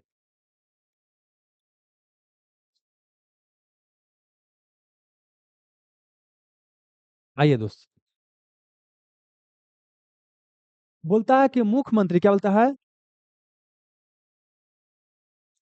मुख्यमंत्री कार्य एवं शक्तियों का उल्लेख भारतीय संविधान के किस अनुच्छेद में। यहाँ पढ़ना क्या है, केंद्रीय मंत्रिमंडल, राज्य मंत्रिमंडल क्या करना है, रिलेट कर, प्रधानमंत्री, मुख्यमंत्री रिलेट करके पढ़ना है। फिलहाल समझ लीजिएगा कि मुख्यमंत्री कार्य एवं शक्ति का उल्लेख क्या है, अनुच्छेद 168 में, अनुच्छेद 168 में क्या है, इसका बारे में चर्चा है बाबू, है। अच्छा देखिए, अगर मान ली कि नहीं पता होता तो क्या करते, देखिए 169 तो आपको पता हो, ये पता होना चाहिए। यहाँ पर अनुच्छेद 169 क्या बोलता है, राज्य विधान परिषद का, राज्य विधान परिषद का गठन है, राज्य विधान परिषद का गठन है, ठीक ना। और यही पता है कि 168 क्या बोलता है, राज्य विधान मंडल के बारे में, राज्य विधान मंडल के बारे में 168 बोलता है। 169 विधान परिषद के बारे में बोलता है कि विधान परिषद गठन संसद करेगा राज्य विधानसभा की सिफारिश पर। 170 विधानसभा का स्ट्रक्चर के बारे में बात करता है। 171 बोलता है विधान परिषद का स्ट्रक्चर के बारे में, विधान परिषद का स्ट्रक्चर कैसा उसके बारे में बात करता है। तो मतलब क्या बाबू, कि आपका 168 169 तो आंसर होगा नहीं, ठीक ना। तो आंसर ई दोनों में से कोई होगा, तो फिर को बनाइए, रट करके बनाइए, ठीक ना। और आपको ये भी पता होगा कि 163 के बाद क्या होता है, आपका मुख्यमंत्री तब शुरू होता है ना। क्योंकि 163 क्या बोलता है कि कि राज्यपाल को सहायता करने के लिए एक राज्य मंत्री परिषद होगा, ठीक ना। आप जबकि 164 क्या बोलता है कि मुख्यमंत्री की नियुक्ति राज्यपाल करता है, और उसके सलाह पर हर मंत्री की नियुक्ति भी यही करता है। कुछ याद रहा ना। तो मतलब इसका आंसर क्या हो जाएगा, 100 बाबू 67 हो जाएगा, यही ना हो जाएगा। अब बाकी देखिए क्या अलग अलग अनुच्छेद के बारे में चर्चा किया गया है। अनुच्छेद 162 बोलता है कि कुछ राज्यपाल की कार्यपालिका शक्ति की विस्तार के बारे में चर्चा है। 163 क्या बोलता है कि राज्यपाल को सहायता देने के लिए एक मंत्रिपरिषद होगा। 164 क्या बोलता है कि मुख्यमंत्री की नियुक्ति राज्यपाल करेंगे, और अन्य मंत्री की नियुक्ति भी मुख्यमंत्री की सलाह पर किया जाएगा राज्यपाल द्वारा। ठीक ना। फिर अनुच्छेद 165 याद कीजिएगा, तो आपको तुरंत याद करना क्या होगा, 78 ना जी, नहीं 78 है, 76। अनुच्छेद 76 क्या है, भारत के महान्यायवादी के बारे में चर्चा है। और जबकि अनुच्छेद 165 क्या है, महाधिवक्ता के बारे में चर्चा है। तो महाधिवक्ता महान्यायवादी से पहले 3 4 बार क्वेश्चन पूछा जा चुका है बाबू। आगे चलिएगा। फिर 166 बोलता है कि राज्य सरकार का कार्य संचालन कैसे होगा, उसके बारे में चर्चा है। जबकि 167 क्या बोलता है कि राज्यपाल को जानकारी देने के लिए क्या है, मुख्यमंत्री का मुख्यमंत्री क्या कार्य क्या है, शक्ति क्या है, तो उसमें भी तो आ ना जाएगा बाबू 167। अब देखिए ये टॉपिक से क्वेश्चन नहीं पूछल है। अब अगला सेटिंग में क्या क्वेश्चन पूछल है कि क्या बोलता है कि प्रधानमंत्री का कर्तव्य है कि राष्ट्रपति क्या करेगा, वो सूचना देगा। तो अनुच्छेद 78, अनुच्छेद बाबू 78, तो वहाँ 78 और यहाँ क्या हो गया 167, ठीक ना। तो ये आपको रिलेट करके क्या करना है, पढ़ने का प्रयास करना है दोस्त। अनुच्छेद 168 बोलता है राज्य के विधानमंडल का गठन के बारे में। 169 बोलता है कि विधान परिषद का सृजन या अवसान किया जा सकता है संसद द्वारा राज्य विधानसभा के सिफारिश से पर। फिर 170 बोलता है विधानसभा की संरचना के बारे में, कैसा उसका स्ट्रक्चर होगा। 171 बोलता है विधान परिषद की संरचना, समझिए। 168 से 171 तक डायरेक्ट याद करना है। 168 बोलता है राज्य विधान मंडल, जैसे केंद्रीय विधानमंडल होता है, और उसी 168 राज्य विधान मंडल। और फिर 169 बोलता है कि राज्य विधान परिषद का गठन आपका संसद द्वारा किया जाएगा राज्य विधानसभा के सिफारिश पर, और समाप्त करने का भी प्रक्रिया सेम रहेगा। और जबकि 170 बोलता है विधानसभा का संरचना स्ट्रक्चर। 171 बोलता है आपका विधान परिषद संरचना। फिर यहाँ गठन 169 में गठन है, और जबकि दो और जोड़िएगा 71 में आपका संरचना के बारे में चर्चा है। ठीक है, बढ़िए। तो यहाँ पर देखिए आपको लिखल है कि मुख्य एवं प्रधानमंत्री को, मुख्यमंत्री और प्रधानमंत्री को एक साथ इंटरलिंक करके पढ़िएगा, साथ ही महत्वपूर्ण अनुच्छेद पर नजर रखिएगा। हाँ, आइए। भारतीय संविधान का कौन सा भाग 7वें संविधान संशोधन 1956 के तहत हटाया गया। अब हो सकता है कि क्वेश्चन बाबू ऐसे नहीं पूछ लेता, नहीं पूछ लेता, लेकिन अभी तक जो बताया गया है उसके आधार पे क्वेश्चन बनता कि नहीं बनता दोस्त। मतलब क्या हो कि टॉपिक हमारा क्या है, भारतीय संविधान का भाग। तो पता है कि शुरुआत में 22 गो भाग था, 4 गो ऐड किया गया, और ये वो क्या किया गया, हटाया गया। तो हटाया किसको, 7वां संविधान संशोधन के तहत हटाया गया, 7वां को, है ना, टेंशन हो जाएगा ये दोबारा बताने पड़ेगा। नहीं, 22 को मूल संविधान में भाग था, वर्तमान में 25 को, क्योंकि 4 जोड़ा गया तो 26 हो गया, और 7वां हटा दिएगा, हो गया ना।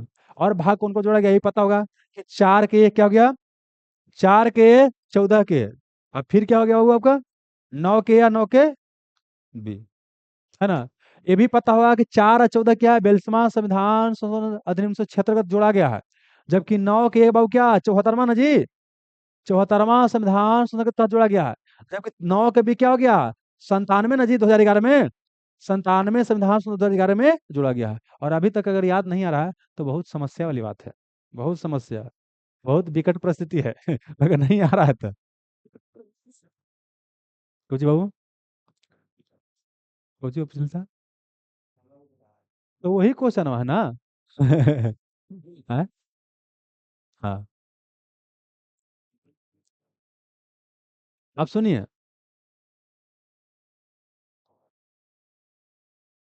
अब आइए, क्या अधिसूचित क्षेत्र समिति के सदस्य, ये भी क्या है आपको टॉपिक पंचायती राज ही है। तो 3 क्वेश्चन पंचायती से पूछा जा चुका है, कितना क्वेश्चन, 3 क्वेश्चन। अरे भूरिया समिति पूछ दिया, हाँ बलवंत राय पूछ दिया, और फिर पूछ ले है। देखिए अधिसूचित क्षेत्र को बोलते हैं क्या, नोटिफाइड एरिया कमिटी, क्या बोलते हैं, नोटिफाइड एरिया कमिटी कहा जाता है। अब समझिए क्या होता है कि यह औद्योगिकरण के कारण तेजी से विकसित हो रहे शहर के प्रशासन के लिए अधिसूचित क्षेत्र समिति बनाई जाती है। मतलब क्या बोले कि जहाँ तेजी से क्या इंडस्ट्रियल एरिया बढ़ रहा है, औद्योगिकरण बढ़ रहा है, तो वैसे एरिया में क्या बनाया जाता है, अधिसूचित क्षेत्र समिति, इसको अंग्रेजी में बोलते हैं नोटिफाइड एरिया कमिटी कहा जाता है। और यह किसके द्वारा, राज्य सरकार द्वारा। बिहार में अगर कोई एरिया है, जैसे बिहार में बियाड़ा का नाम सुने हो, बियाड़ा नहीं सुने हो, जैसे कोई एरिया एग्जाम्पल जहाने वाला मान लीजिए कोई एरिया का औद्योगिकरण बढ़ रहा है, तो वहां पर क्या होगा, बनाया जाएगा, कोई चीज आपको बनाया जाएगा नोटिफाइड एरिया कमिटी। यह राज्य सरकार द्वारा बनाया जाता है। और इसकी स्थापना क्या होता है, सरकारी राजपत्र में क्या होता है, एक अधिसूचना द्वारा किया जाता है। यही कारण है कि इसे बोलते हैं अधिसूचित क्षेत्र समिति। मतलब इसको बनाना होता है ना, एक गजटेड जो सरकार का होता है उसमें अधिसूचना जारी करता है, और उसके बाद इसको बनाया जाता है। अगला क्या है कि नगर पालिका का विपरीत, यह पूरी तरह से क्या है, एक नामांकित निकाय है। नगर पालिका में देखते हैं क्या होता है, चुनाव होता है, होता है ना, लेकिन यहाँ चुनाव नहीं होता है। यहाँ जितना भी सदस्य होगा सब राज्य सरकार द्वारा सीधे उठा करके रख दिया जाएगा। मतलब मनोनीत, यह निर्वाचित नहीं क्या होता है, मनोनीत होता है। मतलब कि अनुसूचित क्षेत्र समिति के सभी सदस्य क्या होता है, राज्य सरकार द्वारा मनोनीत किए जाते हैं। इस प्रकार यह तो एक यह निर्वाचित है नहीं, यह निर्वाचित नहीं है। और नहीं ये क्या है, वैधानिक निकाय है, ठीक ना। यह क्या है, इसमें बोल सकते हैं कि मैक्सिमम कौन सा सदस्य है, मनोनीत है। तो क्वेश्चन क्या है कि अनुसूचित क्षेत्र समिति के सदस्य कैसा होते हैं, राज्य सरकार द्वारा मनोनीत होते हैं, राज्य सरकार द्वारा मनोनीत होते हैं। आगे आइए। अब बोलिए, देश का बच्चा बच्चा जानता है जी। भारतीय संविधान के उद्देशिका में संशोधन किया गया, केमा संशोधन के तहत बाबू, 42वां संशोधन के तहत। ये बताने की आवश्यकता पड़ेगा, ये आपको जवाहरलाल नेहरू के बाबू उद्देश्य प्रस्ताव से लेकर के चलिएगा बाबू कहाँ तक, एकदम अंतिम तक, ठीक है ना। तो ये 14 क्वेश्चन पूछल था। अच्छा, इसमें क्या क्वेश्चन नहीं बनेगा, उपभोक्ता का अधिकार वाला बन जाएगा, वो उसमें कंफ्यूजन नहीं होना चाहिए, वो बन जाएगा। इसमें ये वो क्वेश्चन नहीं बनेगा जो आपका एकटवा वाला था ना, हाँ मीसा तीसा था ना, वो नहीं बनेगा, बाकी बन जाता है। तो देखिए, ऐसा नहीं कि सब बन ही जाता है, वो किस, हमारा संभावना लगता है, जैसे हम भी एग्जाम बाबू देते हैं, हमारे साथ इतना बच्चा जो है, हमको संभावना है कि बाबू 90% बच्चा तो क्वेश्चन नहीं बना होगा, कुछ बच्चा से बना होगा, ऐसा बात नहीं है, बहुत सारा बच्चा रहता है। क्या वो आप लोग से बना था सही, अरे जो, हाँ बना था। अरे तो इसी ना बोल रहे हैं, ऐसे तो कौन मार दिया होगा, तू गजब लड़का है यार। हम बोल रहे हैं कि सही बना था, नहीं ना बना होगा, तो वही ना, नहीं बनता यार।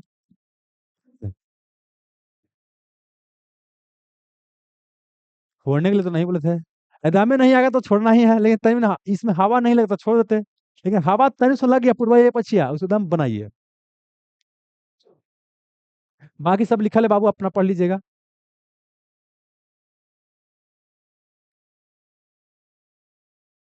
ये बाबू बतावल ना कि प्रस्तावना में 3 प्रकार का न्याय, 5 ऐसा है ना, चलिए आगे थे। हाँ, आइए। अब आते हैं सेकंड सेटिंग बाबू। वहां पूछ ले कि विधानसभा मैक्सिमम कितना होगा, यहाँ पूछ लिया कि विधान परिषद न्यूनतम कितना होगा। टॉपिक क्या है, सेम है, क्वेश्चन क्या है, अलग है। कहते हैं सर, राज्य विधान परिषद में मैक्सिमम मिनिमम होता है 40, और मैक्सिमम कितना है, 1/3 विधानसभा का, 1/3 विधानसभा का। और यही बता दिए कि यहाँ पर कितना, 5/6 सदस्य क्या होता है, आपका निर्वाचित होता है। 1/6 क्या होता है, राज्यपाल द्वारा मनोनीत होता है। ये भी बता दिए कहाँ कहाँ से कुछ कुछ होता है, बताने की आवश्यकता नहीं है, हमें पढ़ना चाहिए। चलिए ठीक है, तो हो गया, बढ़ जाते हैं आगे। अब बाकी देखिए, ठीक है ना, पूरा राम कहानी है, देख रहे हैं ना, मैं देखिए पूरा वही बली कॉपी करके डाल दिया, क्या करेंगे।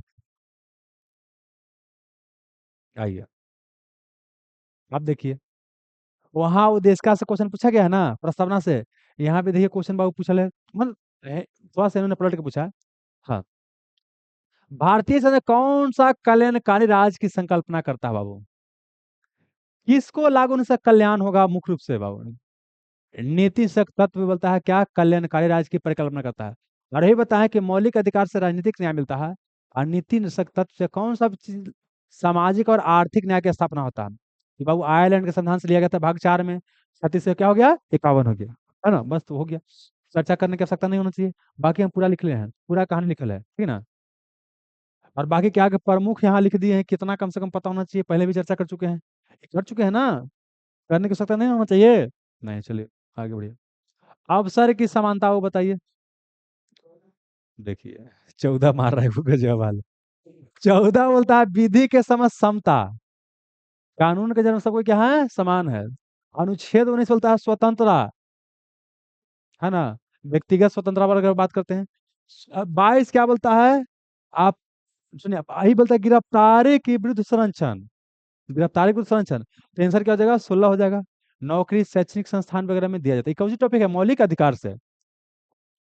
तो देख रहे हैं, नीति सत्ता से भी क्वेश्चन पूछा, अब मौलिक अधिकार से भी क्वेश्चन पूछा गया। अब बाकी मौलिक अधिकार के बारे में देखिए, राम कहानी लिखल है, अपना पढ़ लीजिएगा।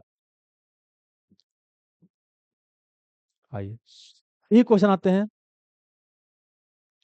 राष्ट्रपति पद के चुनाव के लिए जमानत राशि। देखिए, जमानत राशि क्या होता है, जैसे क्या होता है ना, आप चुनाव खड़ा हुए हैं, तो ऐसे अगर कुछ समझे कुछ, अब कोई खड़ा हो सकता है चुनाव में, अब भीड़ भाड़ हो जाएगा, सरकार को चुनाव कराना समस्या होगा।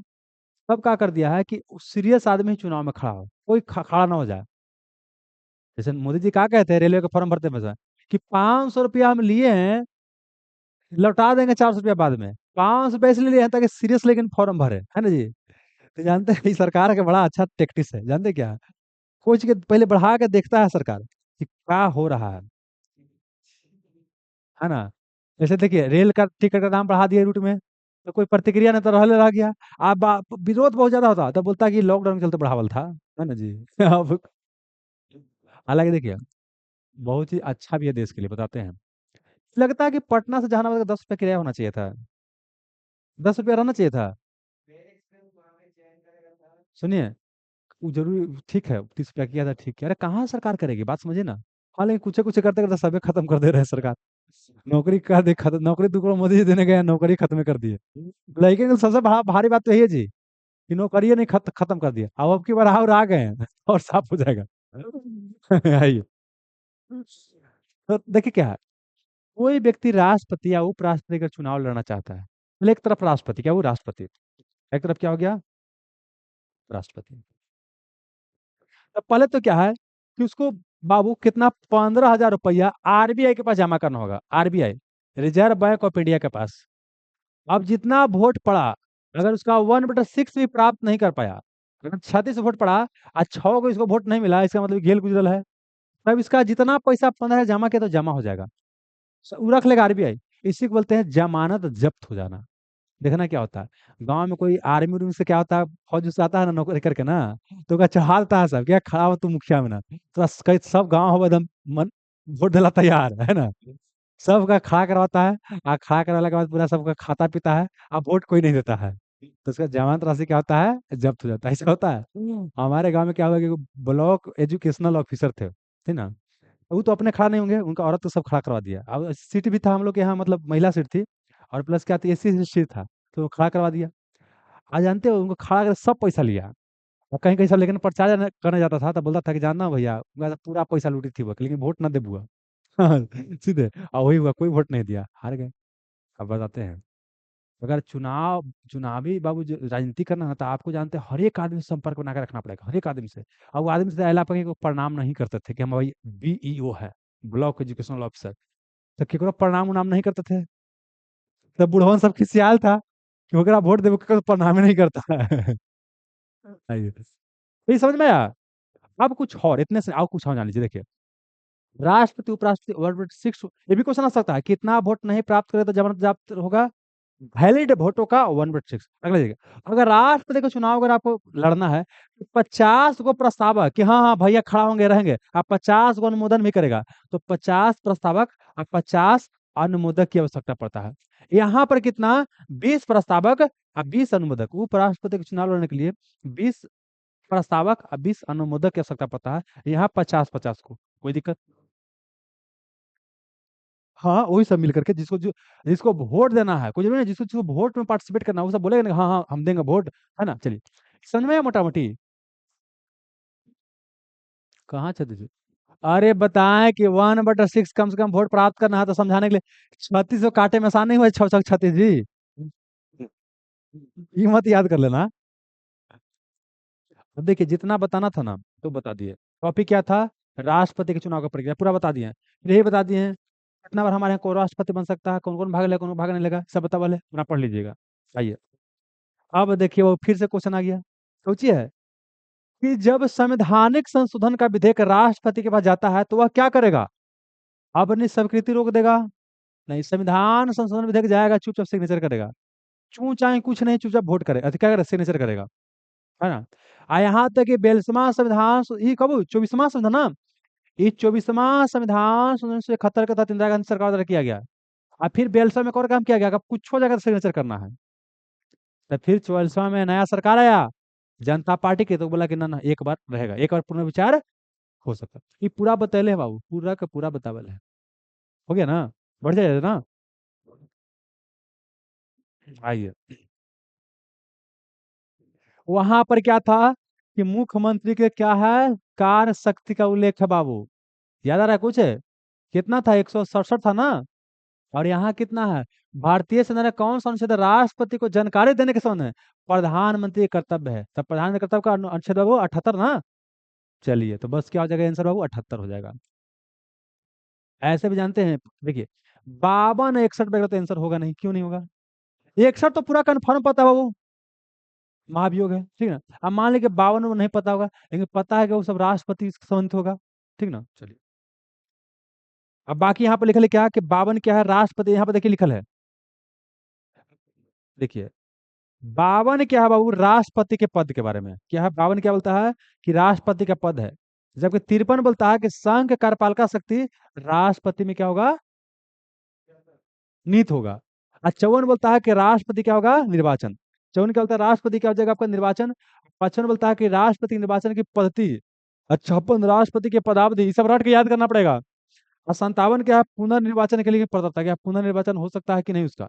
58 बोलता है कि राष्ट्रपति के निर्वाचन के क्या क्या योग्यता होना चाहिए, और राष्ट्रपति पद के लिए क्या शर्त होना चाहिए, राष्ट्रपति द्वारा शपथ बाबू, राष्ट्रपति व महाभियोग 61 पूछता है, और राष्ट्रपति के पद को रिक्ति को भरने के लिए निर्वाचन करने का समय, समझिए यहाँ पर समझिएगा दो चीज।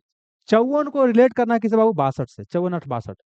यहाँ राष्ट्रपति के निर्वाचन के बारे में चर्चा कर दिया कि 5 साल के लिए निर्वाचन होगा, लेकिन अब है कि भाई अगर पद रिक्त हो गया, आकस्मिक हो गया, तो वहां पर कैसे होगा, क्या क्या होगा, उसके बारे में चर्चा है आपका बाबू अनुच्छेद 62 में, ठीक है ना। चलिए, अब बाकी क्या है बाबू, 74 75 पढ़ लीजिएगा। क्या करना है दोस्त, 74 75, 74 75 बता, आज 74 75 पढ़िएगा, तो फिर पढ़िएगा कुछ 163 164 पढ़िएगा, वहां पर कहाँ पर, राज्य में जाकर के, तब जाकर के होगा, नहीं तो नहीं होगा।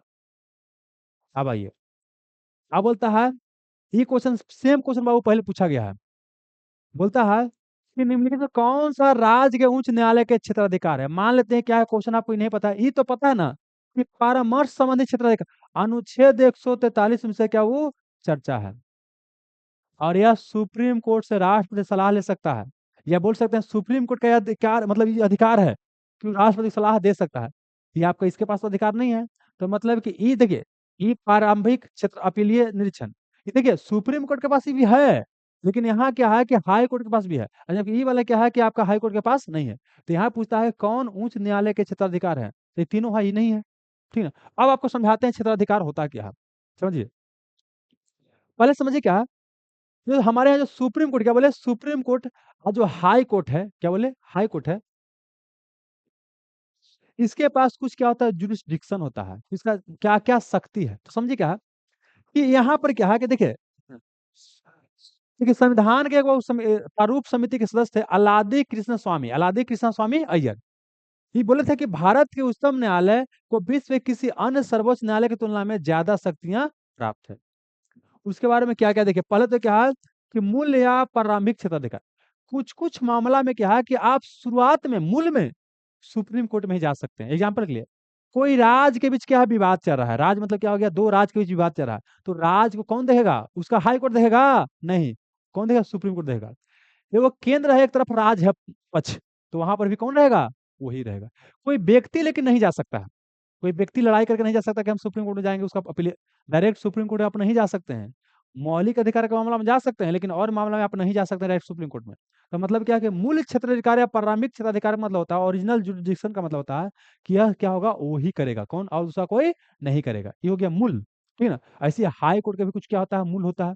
अब आते हैं यहाँ पर क्या, न्यायाधीश अधिकार, रिट, सुप्रीम कोर्ट रिट जारी करता है, हाई कोर्ट, तो देखिए सुप्रीम कोर्ट भी कुछ बाबू क्या है, आपका न्यायाधीश क्षेत्राधिकार है, और हाई कोर्ट के पास भी है, लेकिन दोनों का क्या है, अलग अलग, यहाँ पाते हैं।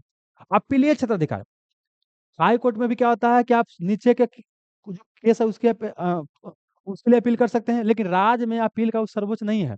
आप हाई कोर्ट के फैसला के विरुद्ध सुप्रीम कोर्ट में अपील कर सकते हैं, लेकिन सुप्रीम कोर्ट के फैसला के विरुद्ध और कहीं अपील करने की शक्ति आपके पास नहीं है। एक शक्ति क्या है कि आप राष्ट्रपति के पास जा सकते हैं, लेकिन उसको अपीलीय अधिकार नहीं बोलते हैं, समाधान बोलते हैं। आगे चलिए, एक है सलाहकार, ये जो बाबू है सलाहकार, यही तो बता रहे हैं, इसी को बोलते हैं परामर्शदार, यही ना बोलते हैं। तो ये परामर्श की शक्ति केवल किसके पास है, इसके पास, ये है वो हाई कोर्ट के पास नहीं है। अगला क्या बोले, अभिलेख न्यायालय, अभिलेख न्यायालय मतलब क्या होता है ना, कि जो सुप्रीम कोर्ट ऑर्डर देता है, उसको क्या है कि नीचे वाला न्यायालय ये मानता है कि क्या हो गया, लकीर हो गया, आईसी को क्या करता है, निर्णय में शामिल करता है, इसके ऊपर प्रश्न चिन्ह नहीं खड़ा करता है, ठीक है ना। और न्यायिक समीक्षा मतलब क्या हो गया कि कोर्ट के कोई फैसला, मतलब जो, मतलब बोल सकते हैं कि जो आपका कोई कानून बनाया जाता है, तो कानून का जो बनाया जाता है, तो कानून को उसको क्या कर सकता है, रिव्यू कर सकता है। आई जो शक्ति है, देखिए अभिलेख न्यायालय बाबू क्या है, देखिए सुनिए, नीचे वाला न्यायालय के लिए सुप्रीम कोर्ट क्या है आपका? अभिलेख न्यायालय है। और हाई कोर्ट क्या है? नीचे वाला न्यायालय के लिए अभिलेख न्यायालय। तो अभिलेख न्यायालय दोनों है, ठीक ना। अब यहाँ पर आते हैं कि न्यायिक समीक्षा। राज्य द्वारा जो राज्य विधान मंडल द्वारा जो कानून पास किया जाएगा उसका समीक्षा किया जाएगा उसी हाई कोर्ट द्वारा, है ना। और जबकि सुप्रीम कोर्ट द्वारा किसका बाबू? जो केंद्रीय कानून बनाया जाएगा। तब न्यायिक समीक्षा के शक्ति दोनों के पास क्या है? दोनों के पास है, ठीक ना। तो मतलब यहाँ 4 नंबर सलाहकारी जो बताते हैं या परामर्शी, यह सिर्फ सुप्रीम कोर्ट के पास है, बाकी क्या है? दोनों के पास है। अब यहाँ पर क्या है, जो आपको नोट्स में कुछ पॉइंट लिखा गया है, इसको हम थोड़ा सा पढ़ देते हैं ताकि आपका काम क्या हो जाए? आसान। और हमारे समझ से इतना आपको समझ में आ गया होगा, नहीं आया? आइए, आते हैं मूल क्षेत्राधिकार। उच्चतम न्यायालय भारत के संघीय ढांचे के विभिन्न इकाइयों के बीच विवाद पर, देखिए, जो संघीय ढांचा है, संघ का ढांचा है, उसमें किसी तरह का विवाद आता है तो यह कौन सुनेगा? यही सुप्रीम कोर्ट। ये है क्या? इसका मूल क्षेत्राधिकार। इसके अलावा आप कहीं नहीं जा सकते हैं। जैसे देखिए क्या है, केंद्र एवं राज्य के बीच कोई विवाद उठता है, या एक से अधिक राज्य या संघ शासित प्रदेश के बीच कोई विवाद उठता है, तो उसको कौन देगा? उच्चतम न्यायालय देगा। दो या दो से अधिक राज्यों के विवाद चल रहा है, या विवाद में हो सकता है एक तरफ केंद्र, एक तरफ क्या हो? राज्य हो। अगला क्या है, मतलब समझ में आया? अगला क्या हो गया कि सर्वोच्च न्यायालय के अलावा कोई और न्यायालय इन विवादों का निपटान नहीं कर सकता है। अगला चलिएगा। हालांकि कोई नागरिक द्वारा केंद्र राज्य के विरुद्ध कोई मामला केस किया जाता है, एग्जाम्पल कि हम केंद्र सरकार के विरुद्ध केस कर दिए, केंद्र सरकार के विरुद्ध, है ना, तो ये मामला को ई बाबू नहीं सुन सकता है। हो सकता है कि आपका राज्य भी सुन ले, हाईकोर्ट भी सुन ले, ठीक ना। तो मतलब कि कोई व्यक्ति का ही केस बाबू नहीं देखता है, ठीक ना। वहां पर क्या है, आपका संघ शामिल होना चाहिए, राज्य और केंद्र शासित प्रदेश वगैरह शामिल होना चाहिए। आगे चलिए, एक और ध्यान रखिएगा कि अनुच्छेद 262 में क्या है? अंतर्राज्यीय बाबू क्या है? सुन लीजिए, 263 अंतर्राज्यीय क्या है? परिषद है, इंटर स्टेट काउंसिल है। और 262 क्या बोलता है? अंतर्राज्यीय जल विवाद। अरे बाबू समझिए कि बाबू क्या है, कि समझिए कि बाबू कोई नदी है, इस 3 राज्य से गुजर रहा है, तीनों बोलता है कि हमरा चाहिए 50% पानी, 100 लीटर पानी जा रहा है। ये राज्य बोला कि हमको 50 लीटर, अभी भी बोला कि हमको 50 लीटर, 80 बोला कि हमको ये 50 लीटर, मतलब 150 पानी की मांग है या 100 लीटर पानी है। तो इससे बोल सकते हैं कि टूट सकता है देश, नहीं अपने में लड़ेगा तो। लेकिन ध्यान रखिएगा, ये मामला में क्या है, इस मामला को, जो वाटर डिस्प्यूट जो मामला, देखिए देखिए, ये सब जानते हैं, इसके पीछे राजनीतिक कारण भी होता है। वोट आता है ना, जब चुनाव होता है ना, देखना ये मुद्दा बढ़ जाता है, ऐसे नहीं बढ़ता है। और चुनाव के समय मुद्दा बढ़ जाता है, प्रत्येक राज्य बोलता है कि हमारा जिता दो तो हम ज्यादा पानी लेकर के आएंगे। ये राजनीतिक मामला भी है। तो इससे क्या है, इस मामला को जानते हैं, ये बाबू सुप्रीम कोर्ट के जुरिस्डिक्शन से अलग रखा गया है। मतलब इस बाबू इस मामला में सुप्रीम कोर्ट हस्तक्षेप नहीं करता है। कौन कितना पानी लेगा कितना लेगा, वो अपना आप समझाइए, अपने मिलकर के निर्णय लीजिए। मतलब सुप्रीम कोर्ट का जुरिस्डिक्शन इसमें बाबू नहीं, ध्यान रखिएगा, महत्वपूर्ण चीज है। और जो जल होता है, ये राज्य सूची का विषय है, समवर्ती सूची नहीं, क्या है? राज्य सूची का विषय है। तो इसका कानून कौन बनाता है? राज्य बनाता है। आगे चलेगा, ये तो समझ में आ गया ना। अगला आते हैं न्यायाधीश क्षेत्राधिकार, रिट जुरिस्डिक्शन क्या होता है? संविधान द्वारा सर्वोच्च न्यायालय के नागरिकों को मौलिक अधिकार का रक्षक के रूप में परिभाषित किया गया है। मतलब न्यायाधीश क्षेत्राधिकार मतलब क्या हो गया? क्या आपका मौलिक अधिकार का हनन होगा तो आप कोर्ट में जा सकते हैं, है ना। आप हाई कोर्ट में जा सकते हैं या सीधे सुप्रीम कोर्ट में जा सकते हैं। हाई कोर्ट और सुप्रीम कोर्ट दोनों मौलिक अधिकार का रक्षक है, लेकिन असली रक्षक कौन है आपका? सुप्रीम कोर्ट है। हालांकि मौलिक अधिकार के मामले में केवल उच्चतम न्यायालय को यह अधिकार प्राप्त नहीं है, बल्कि उच्च न्यायालय को यह अधिकार प्राप्त है। रीट जारी करने की शक्ति हमारे यहाँ 2 न्यायालय को प्राप्त है, हाई कोर्ट, सुप्रीम कोर्ट। हालांकि संसद चाहे तो किसी और को दे सकता है अधिकार, लेकिन क्या है, सिर्फ अब वो हाई कोर्ट और सुप्रीम कोर्ट को है, ठीक ना। हाई कोर्ट सुप्रीम कोर्ट का। आगे चलेगा, मौलिक अधिकार का हनन होगा तब सीधे सुप्रीम कोर्ट भी जा सकते हैं, हाई कोर्ट जा ही सकते हैं, सीधे सुप्रीम कोर्ट भी जा सकते हैं। आओ बाबू, अनुच्छेद 32 के तहत क्या होता है कि सुप्रीम कोर्ट रीट जारी करता है 5 प्रकार का। 226 के तहत क्या होता है? हाई कोर्ट रीट आपको जारी करता है। आगे चलिएगा, अब अपीलीय क्षेत्र, अपीलीय क्षेत्राधिकार मतलब क्या होता है कि सर्वोच्च न्यायालय देश में अपील का अंतिम न्यायालय है। और यह निचली अदालत के खिलाफ क्या करता है? फैसला होगा उसको सुनवाई करता है। कोई दिक्कत, बस इतना ही जानना था। अब आते हैं, और इसके अलावा और कहीं अपील नहीं कर सकते हैं। पहले इंग्लैंड जब तक था तो सुनवाई का अंतिम न्यायालय था प्रीवी काउंसिल, इंग्लैंड था, लेकिन वर्तमान में सुनवाई का अंतिम न्यायालय क्या है? सुप्रीम कोर्ट है। आगे चलिए, सलाहकारी में बता चुके हैं, इसी को बोलते हैं परामर्शदर्शी बोलते हैं। यह क्या है कि सुप्रीम कोर्ट विधिक मामला में राष्ट्रपति को सलाह दे सकता है या राष्ट्रपति सलाह ले सकता है, लेकिन यह बाध्यकारी नहीं होगा। बस वही चीज लिख ले बाबू। अब यही सलाहकार जो होता है क्षेत्राधिकार, यह बाबू क्या है? उच्च न्यायालय के पास नहीं है, सुप्रीम कोर्ट के पास ही है, लेकिन बाबू हाई कोर्ट के पास नहीं है। तो ये तो क्वेश्चन पूछा गया था। आगे चलिएगा, अभिलेख न्यायालय, एक कोर्ट ऑफ रिकॉर्ड, मतलब कि सर्वोच्च न्यायालय कार्यवाही एवं उसके फैसले सर्वकालिक अभिलेख एवं साक्ष्य के रूप में रखे जाते हैं। इनके ऊपर किसी अन्य अदालत में चल रहे मामलों के दौरान प्रश्न नहीं उठाया जा सकता है, बल्कि उसे उसी रूप में स्वीकार कर लिया जाता है कि हाँ भाई, सुप्रीम कोर्ट ऑर्डर दे था, इसी के अनुसार क्या है, ये ऑर्डर हमें आपको दे रहे हैं। उसके ऊपर प्रश्न खड़ा नहीं किया जा सकता। आगे चलिएगा। न्यायालय की अगर अवमानना करते हैं तो आपको दंडित भी किया जा सकता है। न्यायालय की अगर अवमानना करते हैं तो दंडित किया जा सकता है। न्यायालय का मानना मतलब होता है कि न्यायालय जो कह रहा है उसको नहीं मान, देखिए आलोचना कर सकते हैं, आलोचना होता है और नहीं मानने में फर्क होता है। ठीक है ना। आलोचना मतलब क्या है, कुछ लग रहा है तो उसमें बोलेंगे, आलोचना में सुझाव भी शामिल होता है। ठीक है। जबकि क्या होता है, फालतू किसी भचर भचर कर रहे हैं। जैसे देखिए, मोदी जी का आलोचना करना क्या है कि हम बोलेंगे कि मोदी जी वादा किए कि नौकरी देंगे और नौकरी खत्म करने से युवाओं में बेरोजगारी बढ़ रहा है, हताशा बढ़ रहा है, तो देश के सामने चुनौती है, ये आलोचना हो गया। ठीक है ना। आप बोलते हैं ना मोदी जी एकदम खत्म कर देते, समझ रहे ना। तो दोनों में अंतर समझ आया। हाँ, चलिए। अब देखिए, न्यायालय के अवमानना मतलब क्या कि न्यायालय की बात को आप नहीं मान रहे। मानना दो तरह का हो सकता है। न्यायालय का अवमानना आप ऐसे कर सकते हैं कि सुप्रीम कोर्ट कोई ऑर्डर दिया, है ना, आप उसके विरुद्ध क्या कर रहे हैं कि बोल रहे हैं, खड़ा हो गए कुछ यूट्यूब वीडियो में, आप बोल रहे हैं कि हम सुप्रीम कोर्ट को समझते हैं, हो हमारा को कुछ है नहीं होता साना मारना, हाँ तो कुछ है। आप पूरा वीडियो में लिख लिख के बता रहे हैं। सुप्रीम कोर्ट आपको समन कर सकता है कि आइए हमारे यहाँ मिलिए, लेकिन हो सकता है मिलने भी नहीं जा रहे हैं। ये क्या है कि मिलने भी नहीं जा रहे हैं। ठीक ना। तो वो हो गया सिविल मामला, सुप्रीम कोर्ट ऑर्डर दिया कि आइए, आप नहीं गए तो सिविल मामला में हो गया। और ये क्या हो गया कि आप लिख के यहाँ पेपर में छाप रहे हैं कि हम सुप्रीम कोर्ट के ऊपर हैं। और जानते हैं सुप्रीम कोर्ट के पास जब जाता है, जो देखते हैं रॉयल एंट्री आईएएस आईपीएस का ना, वो सब चूं चाय करता है, कोई नहीं बोलता है। आप देखिएगा दरोगा वरोगा जो होता है ना, ऐसा देखिए कितना रंग जमाता है। जब वकील वकील से पढ़ा पड़ता है ना तो नहीं कुछ बोलता है। आइए, आप सुनिए, न्यायालय की जो अवमानना था, कंटेम्प्ट ऑफ कोर्ट, पहले सिर्फ सुप्रीम कोर्ट ही करता था। मतलब अगर न्यायालय का अवमानना करते हैं तो दंड देने का अधिकार पहले सुप्रीम कोर्ट का था, लेकिन सुप्रीम कोर्ट ने फिर निर्णय दिया कि नहीं, किसी तरह कोर्ट हो, हाई कोर्ट, सुप्रीम कोर्ट या डिस्ट्रिक्ट कोर्ट, कोई कोर्ट हो, सबके पास है शक्ति है। अगर उसका बात को नहीं मानते, आपको बुलाया कि आइए शामिल, मतलब यहाँ पर आइए, इतना तारीख को आपको रिपोर्ट करना नहीं जाइएगा, तो आपको क्या न्यायालय का अवमानना का दंडित न्यायालय का अवमानना करने का अपराधी माना जाएगा, आपको दंडित किया जा सकता है। आगे चलिए। अब आते हैं न्यायिक समीक्षा। ये बोलता है कि देखिए, न्यायिक समीक्षा मतलब क्या है कि कोई कानून बनेगा, विधायी एवं कार्यकारी जो आदेश है, उसका देखा जाए कि वैधानिकता है कि नहीं, संविधान के अनुसार है कि नहीं। ठीक है। तो यह अब क्या है कि दोनों कर सकता है। कौन कर सकता है? सर्वोच्च न्यायालय, हाई कोर्ट, दोनों कर सकता है। कोई दिक्कत है?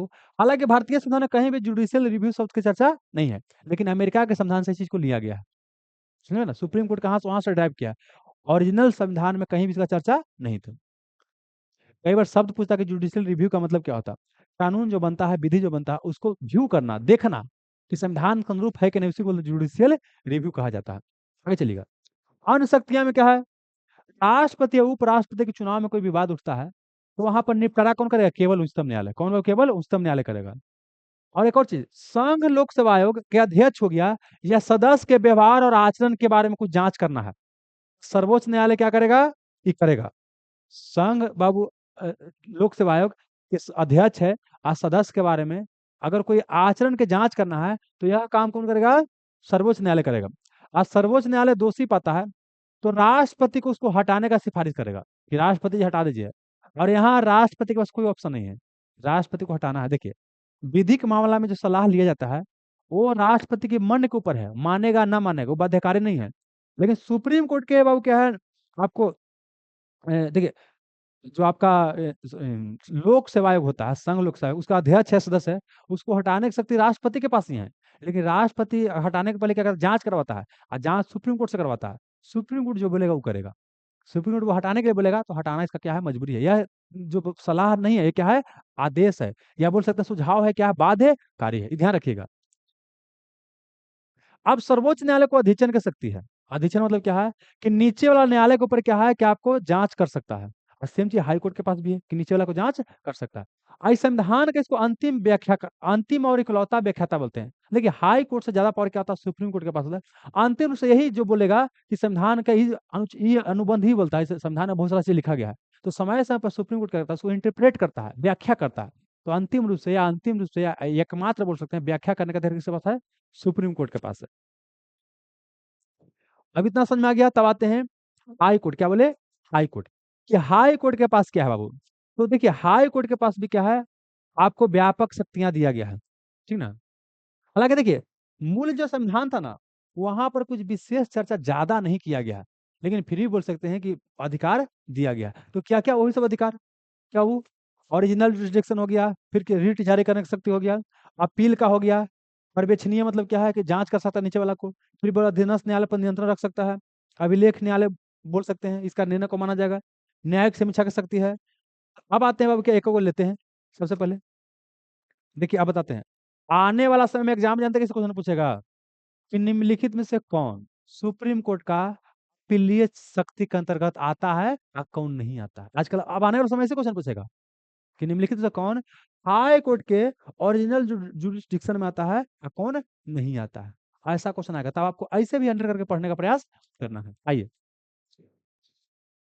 तो बोलिए, अगर क्या है निम्नलिखित मामलों में क्या है कि उच्च न्यायालय को मूल क्षेत्राधिकार प्राप्त है, मतलब ये मामला को सबसे पहले कौन सुनेगा? हाई कोर्ट सुनेगा। तो जैसे बाबू क्या है कि विवाह हो गया, तलाक हो गया, वसीयत हो गया, अधिकारिता का मामला हो गया, या न्यायालय का मानना का मामला हो गया, यही देखेगा, ठीक ना। क्या बोले कि संसद के सदस्य और राज्य विधानमंडल के सदस्य का निर्वाचन संबंधित विवाद उठता है, तो शुरुआत कहाँ से होगा आपका? हाई कोर्ट से। सुनिए राष्ट्रपति और उपराष्ट्रपति के चुनाव का विवाद था, कहाँ शुरू हो रहा था? लेकिन जो सांसद हो गया, विधानमंडल के सदस्य हो गया, उसको कौन देखता है? आप क्या बोल रहे थे बोलिए? क्या वो? नहीं नहीं नहीं बताए तो। आपको बोले कि राष्ट्रपति और उपराष्ट्रपति के चुनाव का जो मामला है, वो विवाद का कौन देखेगा? लेकिन जो सांसद के है, विधानसभा सदस्य के जो चुनाव का विवाद उठता है, ये कौन देखेगा?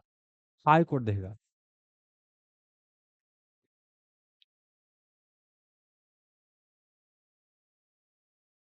नहीं ना, जैसे सांसद भी राज्य में होता है ना, अरे सुप्रीम कोर्ट का काम बहुत बढ़ जाएगा, बात समझिएगा। तो इसके लिए इसे बनाया गया है कि उसको कौन देखेगा? राज्य के हाई कोर्ट ही देखेगा।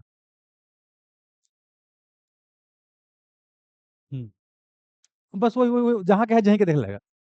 हाँ, बस बस वही। ताकि काम क्या हो देखिए, ऐसे जानते कहा जाता है कि सुप्रीम कोर्ट जितना केस पेंडिंग है ना, 350 साल लगेगा, तब जाके वो पूरा होगा कि न जाने भगवान जाने, है ना। आइए, अगला क्या है? न्यायाधीश मतलब क्या है कि हाई कोर्ट भी क्या कर सकता है, आपको रीट बाबू क्या कर सकता है? रीट जारी कर सकता है अनुच्छेद 226 के तहत। और सुप्रीम कोर्ट किसके तहत? 32। आ गई है। अब अपीलीय क्षेत्राधिकार का मतलब क्या हो गया कि उच्च न्यायालय मूलतः क्या अपीलीय न्यायालय है, हालांकि इसके निर्णय के विरुद्ध सुप्रीम कोर्ट में सुनवाई किया जा सकता है, सुप्रीम कोर्ट अपील किया जा सकता है। तो क्या राज्य में हाई कोर्ट अपील का सर्वोच्च न्यायालय है? नहीं है। अरे नहीं भाई, है राज्य के भी केस को बाबू इसके विरुद्ध कहाँ जा सकते हैं? सुप्रीम कोर्ट में जा सकते हैं। मतलब यह सर्वोच्च बाबू नहीं है अपील का न्यायालय। आगे चलिएगा। अब है पर्यवेक्षणीय। पर्यवेक्षणीय मतलब क्या हो गया? पर्यवेक्षी क्षेत्राधिकार का मतलब क्या हो गया कि अब इसके नीचे जितना भी बाबू न्यायालय रहेगा या सहायक न्यायालय रहेगा, उसके क्रियाकलाप पर नजर रखेगा। सुप्रीम कोर्ट भी अपना रखता था, ये भी अपना रखेगा। चलिए आगे आते हैं। हालांकि सैन्य अदालत रहेगा, उसके ऊपर उच्च न्यायालय कोई अधिकार नहीं। मतलब राज्य बिहार की ही बात करते हैं, ठीक ना। मान लीजिए बिहार में क्या है, कोई सैन्य अदालत हो गया, समझाने के लिए, ठीक है। जैसे मान लीजिए दानापुर में क्या है कि सैन्य अदालत है, तो उसके मामला को इसके बाबू क्षेत्राधिकार में नहीं आएगा। और प्लस क्या इसके ऊपर कोई सुनवाई वगैरह भी नहीं कर सकता है। आगे चलिएगा। अधीनस्थ न्यायालय पर कंट्रोल मतलब क्या है कि अपने नीचे के न्यायालय पे क्या करता है? कंट्रोल बना करके रखता है। तो ये टॉपिक क्या था आपका? उच्चतम न्यायालय और उच्च न्यायालय का क्षेत्राधिकार था, ठीक है। तो सुप्रीम कोर्ट और हाई कोर्ट को आपस में इंटरलिंक करेगा करना, आपको पढ़ने का प्रयास करना है। अब अगला क्वेश्चन आइए, ये क्वेश्चन बनता कि ना बनता हो, ये क्वेश्चन सेम क्वेश्चन पूछा गया पहले, ठीक ना। एकरा में सबसे पहले एक समान नागरिक संहिता, आइए बाबू अनुच्छेद 44। आइए बी के चार है, बी के चार देखिए, तो बी के चार है बाबू। देखिए बी के चार कोई में नहीं है बाबू, एगो में छोड़ करके। ये समझ में आ रहा है? ऐसा ना क्वेश्चन बन जाता है, इसी बन जाता है। ऐसा वाला क्वेश्चन ऐसी बन जाता है, बिना कुछ कहे नहीं बन जाता है। अरे तो यही तो आपको बताने का हम प्रयास करें, हम इतना से चिल्लाओ पूछ रहे हैं कि प्रीवियस ईयर क्वेश्चन से बहुत सारा क्वेश्चन रिपीट होता है। सब टीचर बोल रहे हैं कि हमर से लड़ गया, हमर से लड़ गया। कोई बोला आपको कि नहीं प्रीवियस ईयर क्वेश्चन के हम बनाए हैं वही से लड़ा है? कोई बोल रहा है? नहीं बोल रहा है। क्योंकि वो चाहता है कि हमारे यहाँ खाली कोर्स लीजिए, बात समझिएगा।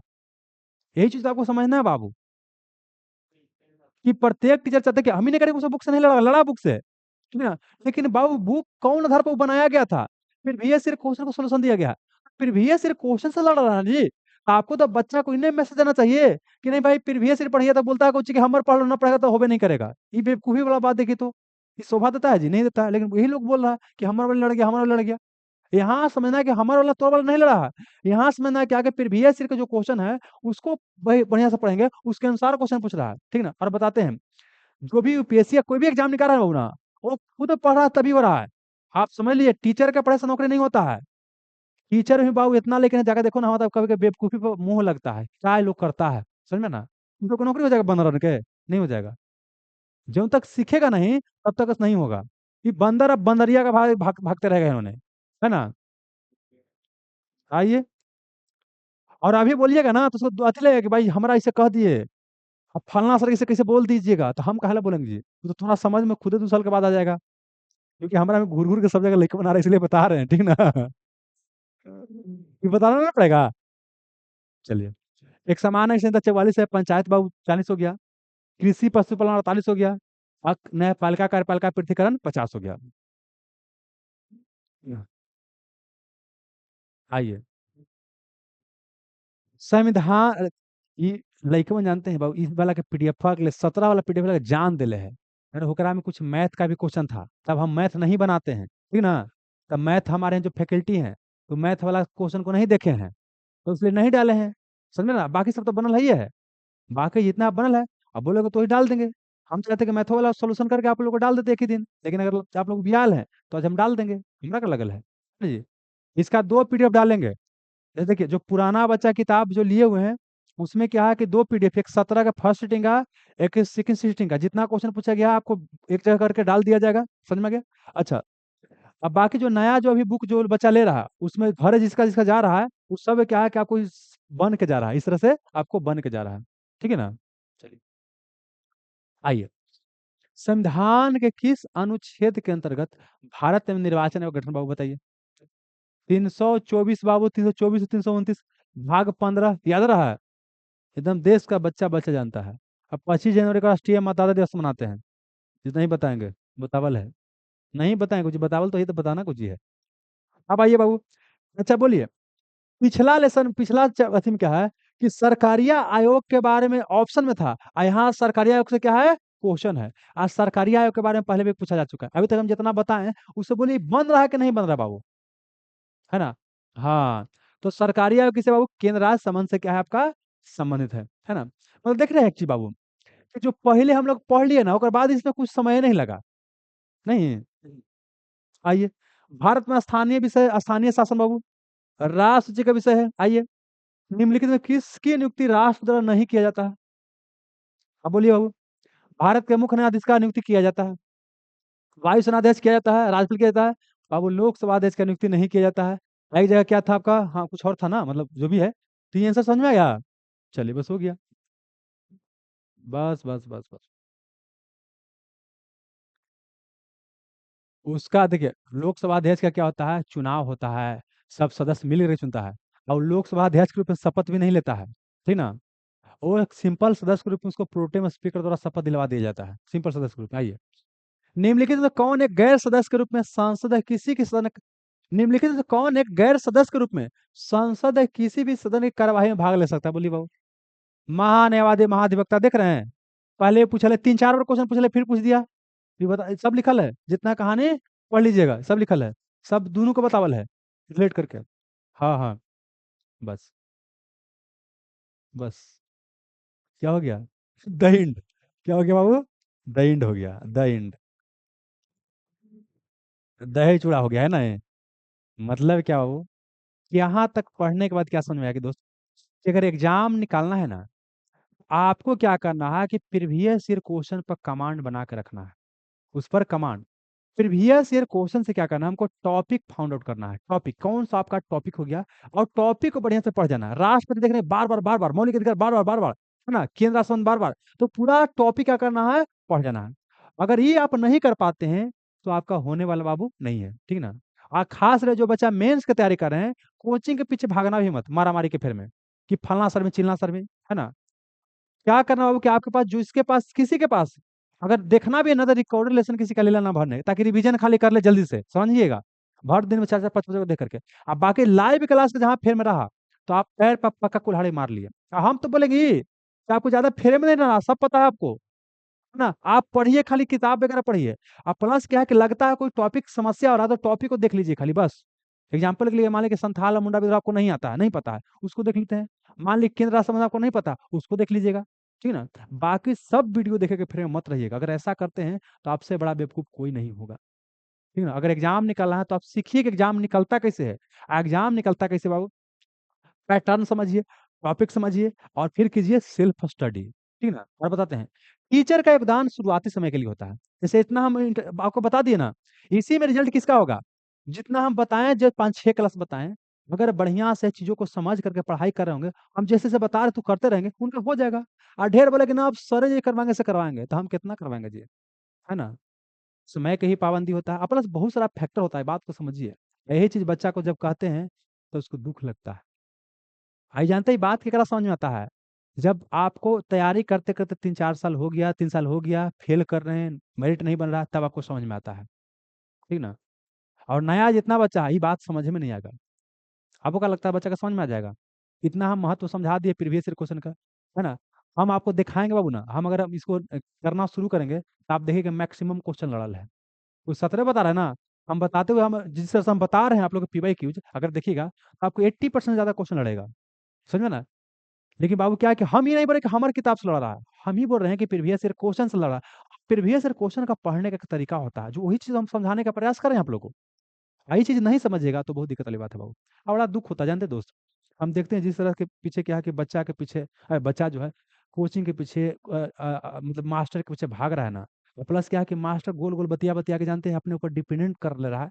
समझ में ना, वो बतेबे नहीं करता, आपको सही मार्गदर्शन कर ही नहीं रहा है। आई देख के जानते हैं एक टीचर के रूप में बड़ा दुख होता है। और टीचर ज्यादा जानते हैं, हम एक स्टूडेंट के हैसियत से पढ़ाते हैं बाबू। ठीक ना, एग्जाम उससे नहीं निकलता दोस्त। हम बाबू कोई मास्टर के यहाँ पढ़ने नहीं गए तो हमको नौकरी नहीं हुआ था। बोलिए नहीं हुआ, हुआ ना जी। ये है क्या, मास्टर आ गया तो और आसान हो जाता है काम। जैसे देखिए, कोई टॉपिक पहले हम पढ़ते थे नहीं समझ में आता था, मजबूरी था, पैसे नहीं था, पैसा था तो बहुत दूर था संस्थान, नहीं जा पाते थे, समझ में आ रहा है? तो क्या था बाबू कि अपने से पढ़ते थे। हुआ कि नहीं हुआ।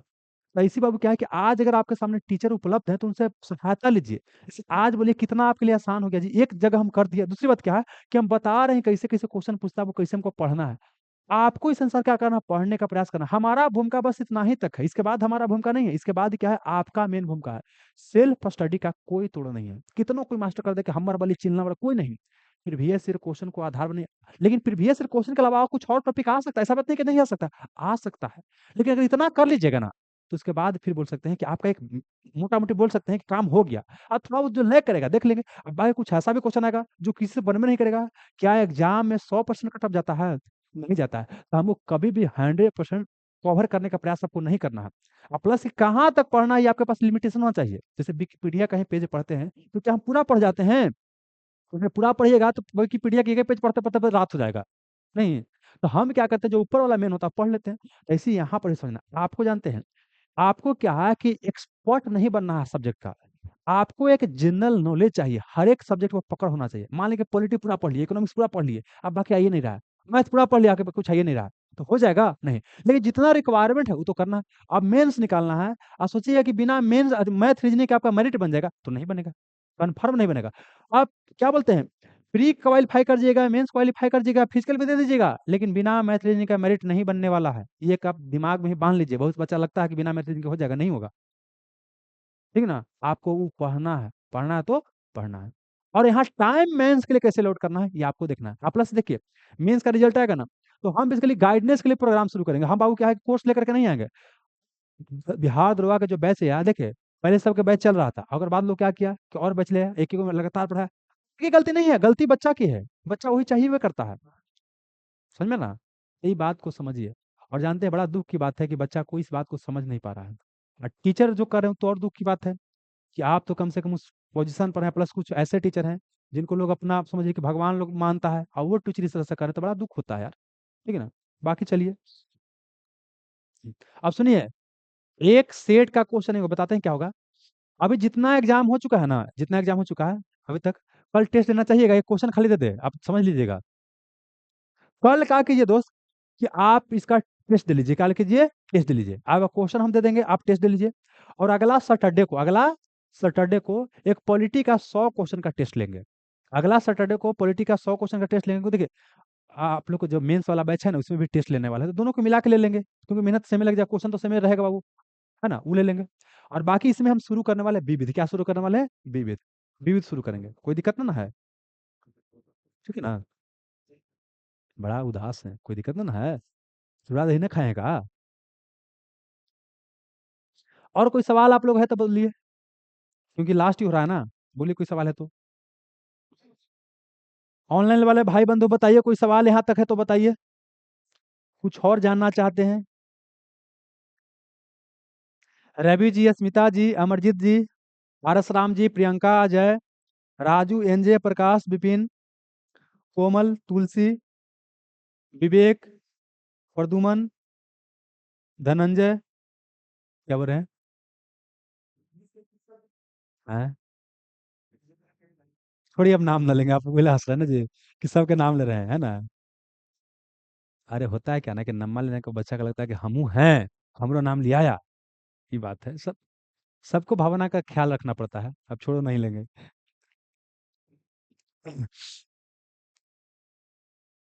और बताइए कुछ, हो गया ना?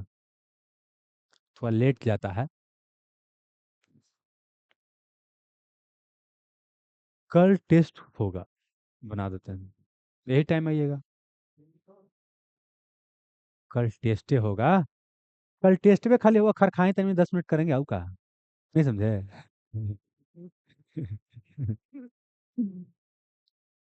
विपिन जी, कौन सा बुक लेने की बात बोले हैं दोस्त? सर बुक लेना चाहिए, कौन सा बुक बताइए? देखिए सुन लीजिए, मेंस वाला बच्चा कोई नया बुक लेके फिर मत रहना, कोई बुक लेके फिर मत रहना, जो है आप वो पढ़िए, कोई बुक लेके फिर मत रहिए, बर्बाद हो जाइएगा।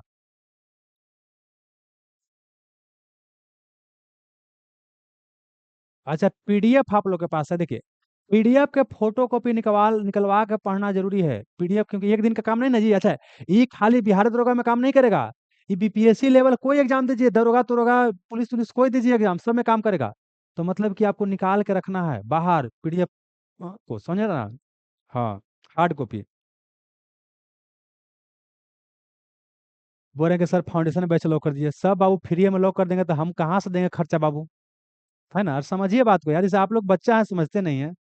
कितना आप लोग से हम फीस लेते हैं दोस्त? बहुत ज्यादा फीस लेते हैं, और सब फ्री में मांगते हैं, बताइए।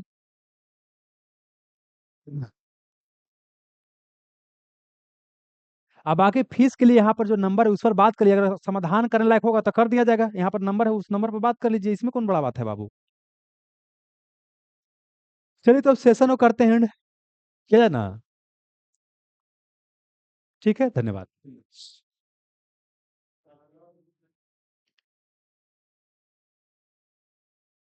17 वाला क्वेश्चन नहीं है बुक में, कैसे नहीं है वो?